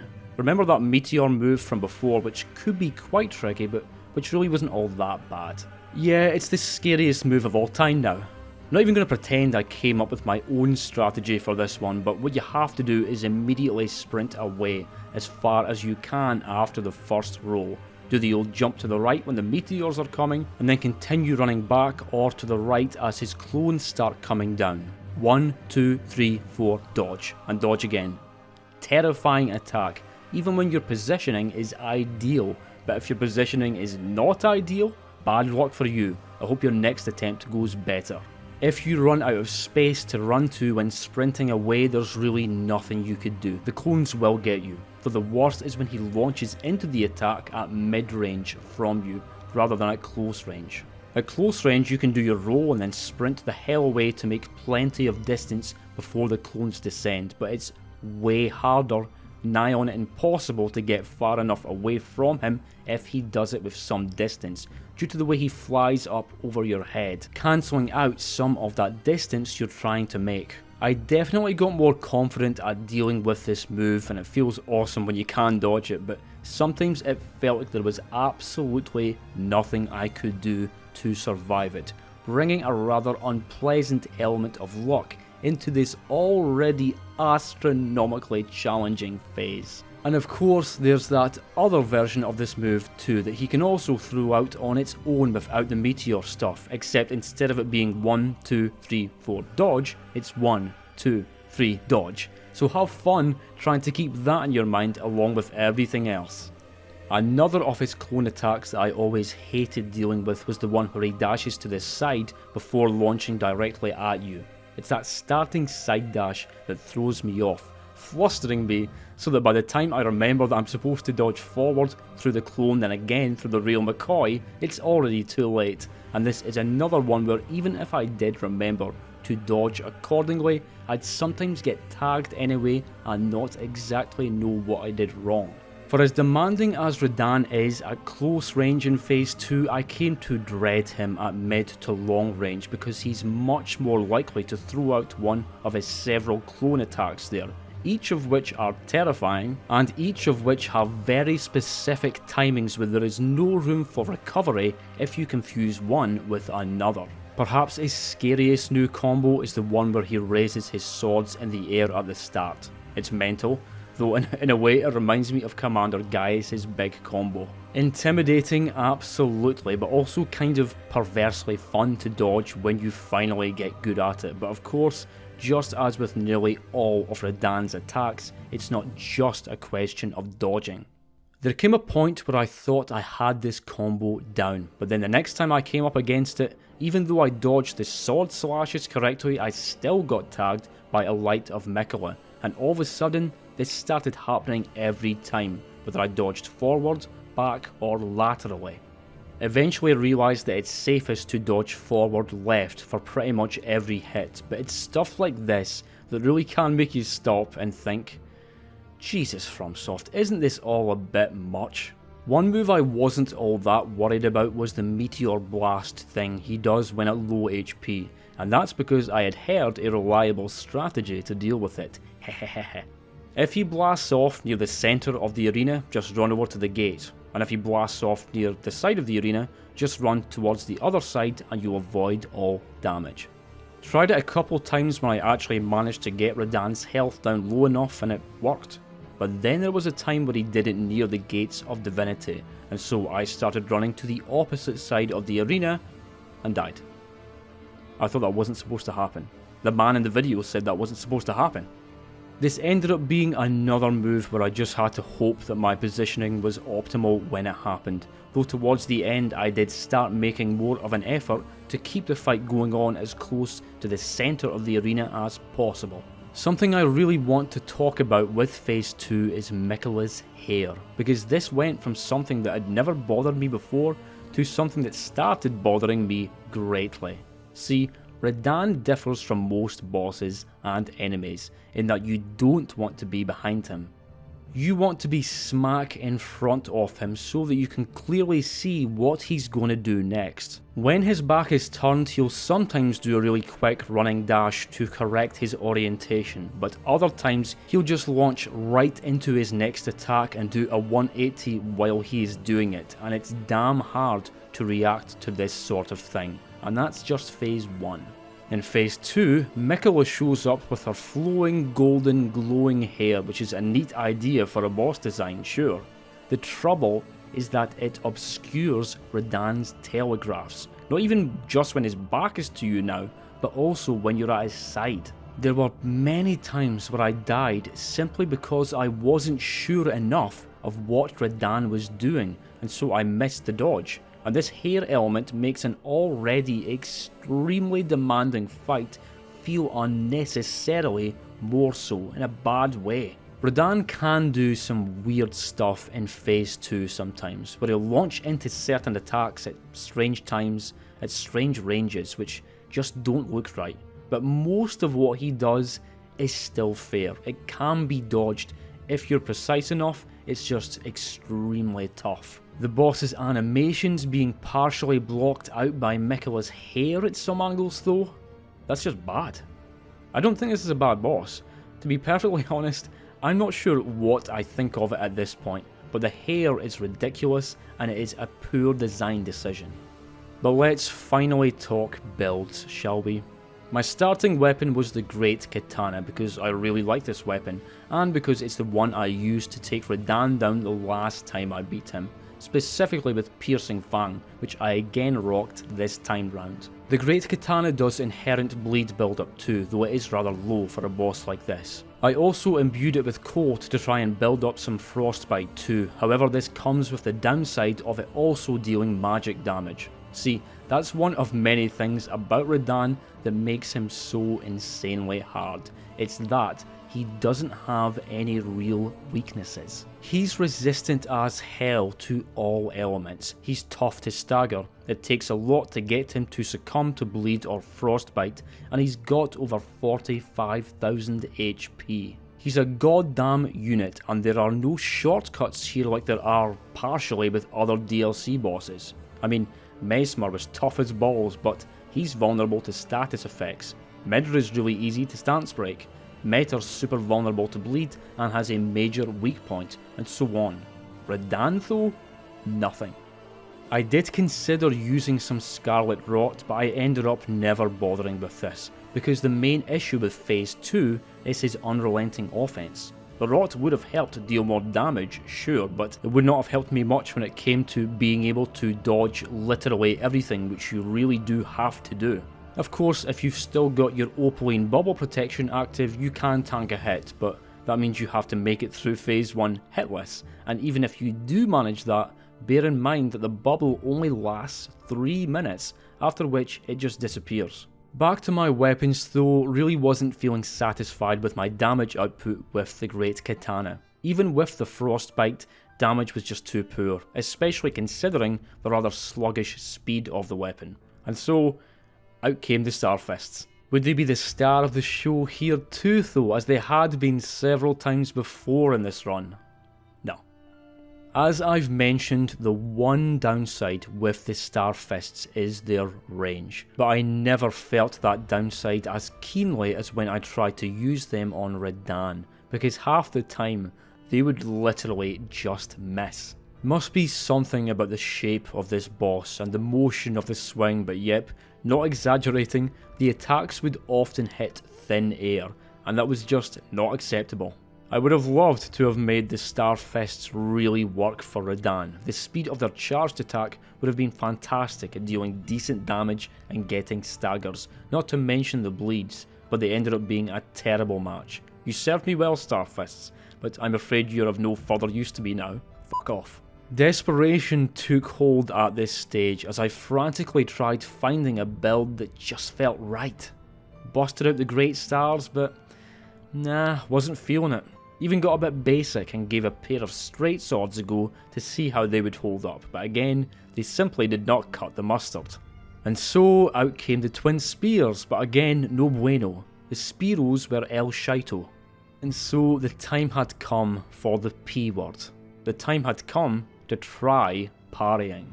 I'd already given parrying a bit of a go for Rellana and Romina with very little success, but I had heard that if you're struggling with Radahn, parrying's the way to go, that it was far easier. I had never before tried it with Radahn, and so it was all a bit new to me, but after a day's worth of attempts, I personally came to the conclusion that it's way f***ing harder. Had an awful time of it, because Radahn requires 3 parries before he gets staggered, and because the criticals just weren't doing enough damage. If you're a super high level where you're doing about 5,000 per crit, sure, or even if you're level 1 but at a high Scadutree Blessing level, maybe, but I was doing just under 2,000 damage per time, and when you consider that Radahn has over 46,000 HP, that means I need to get about 70 successful parries off for a kill, or a bit less if you're sneaking in extra hits and getting off a bleed or 2.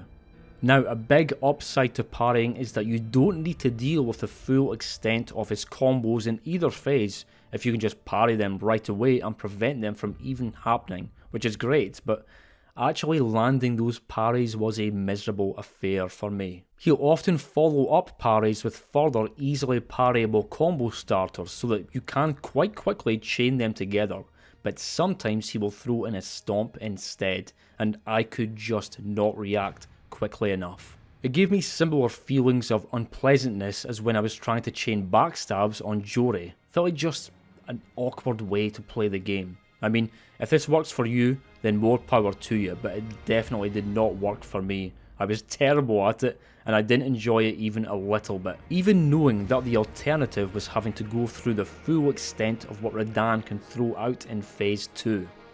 Yes, I had a tough old time of it trying to find my perfect weapon, but that was until I came across the Cleanrot Knight's sword. Don't think I'd ever had this weapon before, but it's a rare drop from Cleanrot Knights, which I managed to obtain after about 20 minutes of fighting the first one you encounter in Elfale. Now, as far as I know, there's really no special properties to this weapon, but there doesn't need to be, because its range is great for a regular thrusting sword, its damage is good, its stat requirements are low, and its moveset is ideal for this boss. It is such a good weapon for squeezing in fast punishes within combos, and just generally for maximising damage. I stuck the bleed affinity on it, and it could not have worked better. The more skilled I became at Phase 1, the more efficient I became, where I was able to milk every last possibility of damage with trios of R1 there and a couple of R2s here. Once I got going with the Cleanrot Knight's sword, I knew this was the weapon, though my build still needed a little bit of tweaking, with me swapping out my Crucible of all talismans for the 2-headed Turtle talisman. This meant I had less iframes to work with, but the extra stamina regen from the Turtle talisman was absolutely vital for allowing me to throw out as many punishes as I had time for, while still having juice left over for dodges. As well as this talisman and the obligatory Radahn sword seal, which I never took off, also had the Blue Dancer's charm and the 2-handed talisman equipped for extra damage, and in addition to the Opaline bubble tier, I had the thorny cracked tier equipped, which made consecutive attacks grow stronger. My Ash of War of choice was Cragblade, which I applied first thing after stepping through the fog, and which I reapplied as often as able within the fight. And after 2 weeks of struggle, doubt, and extreme difficulty, on a Saturday night after about 8 hours of trying, that day alone, this happened.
I said it before and I'll say it again. Promised Consort Radahn was too hard for me. It is ridiculous how long I had to struggle against him before being able to get good enough for that victory, but rather than be laying the blame squarely on myself as I have with a few other of the tougher bosses of the DLC, no, it took that long because he's just so unbelievably f***ing hard at level 1 with no Scadutree Blessings. I wanted to quit him in the same way I might want to quit a difficult high rep set of squats. It sucks. I don't want to be doing it right now, but I know I should do it, so I've just got to do it. That's not to say that this was an entirely miserable affair or anything, because for the most part I handled the hundreds and hundreds of deaths pretty well, at least until the day where I eventually beat him. After the gym on the Saturday, I went up against him until 12 o'clock, after which I took a break from the gaming by typing up about 5,000 words of this script, which took a few hours. After that, I started up the PS5 once again and kept trying, but instead of my usual practice of keeping the sessions rather short, I was determined I was going to beat him that day. I was improving at phase 2 and it had gotten to the point where I felt like I could actually win. Even had a couple of attempts where I got him down to about 10% HP. My mind definitely got a little bit weird and frazzled that day due to how focused I was at learning and improving and winning, but I really wanted to beat him that night rather than him surviving through to the Sunday or potentially even beyond that.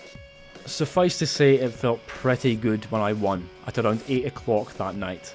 My rate of progress on Radahn was very slow compared to the other bosses, but those times when I did feel definite progress were very nice, when I'd find myself now able to avoid attacks and combos that I was absolutely defenseless against just a few days ago. But I think it's time for my ratings. This is a tough one for me, but really I just don't see how I can give Radahn anything other than a 10 out of 10 for pain. He nearly made me quit the run several times and he took me 2 weeks to beat, which is excessive in my book. I also gave Jori a 10 out of 10 for pain, but I handed out that score because Jori is a terrible, terrible boss, whereas even if there are definite issues here, I don't think Radahn's a terrible boss. What I do think is that he's not a boss that's best enjoyed when fought at level 1, and unless you're something of a glutton for punishment, or you're genuinely just really, really good at games, I'd advise you to think long and hard before trying this sort of challenge yourself. As for my pleasure rating, I'll be honest, I have no idea. I'm just not going to give a pleasure score to Radahn, because my mind is too frazzled to even know how much I actually enjoyed fighting him. The one thing's for sure, I sure did enjoy defeating him. And there you go folks, that is my run. My base game level 1 run, which had a lot more bosses in it mind you, took a bit under 50 hours to clear, whereas this DLC run took about 95 hours, and although I didn't count it, at least 35 of those hours must have been on Radahn alone. It was pretty freaking rough at times trying to get these bosses beaten, not just in terms of difficulty, but in terms of time. I don't stream, so all my efforts are just me alone in my flat. Ideally, I like to get gameplay footage for my videos captured as quickly as possible so that I can get onto the writing, the proofreading, the voiceover recording and the editing. And so this entire project being delayed to such an extent right at the gameplay stage was quite a drag at times, but hey, that just makes it feel all the better when the whole project is finally wrapped up and delivered with a bow on it. I will almost certainly do more low-level runs of other FromSoft games, but probably not for my very next video because fuck me, it's a lot of work. But listen to me rambling on like an old fool. For all you who've stuck around till the very end, big thanks from me for watching my stuff. I really appreciate it, and I hope this video's been fun for you. And on that note, cheers for watching, and cheerio.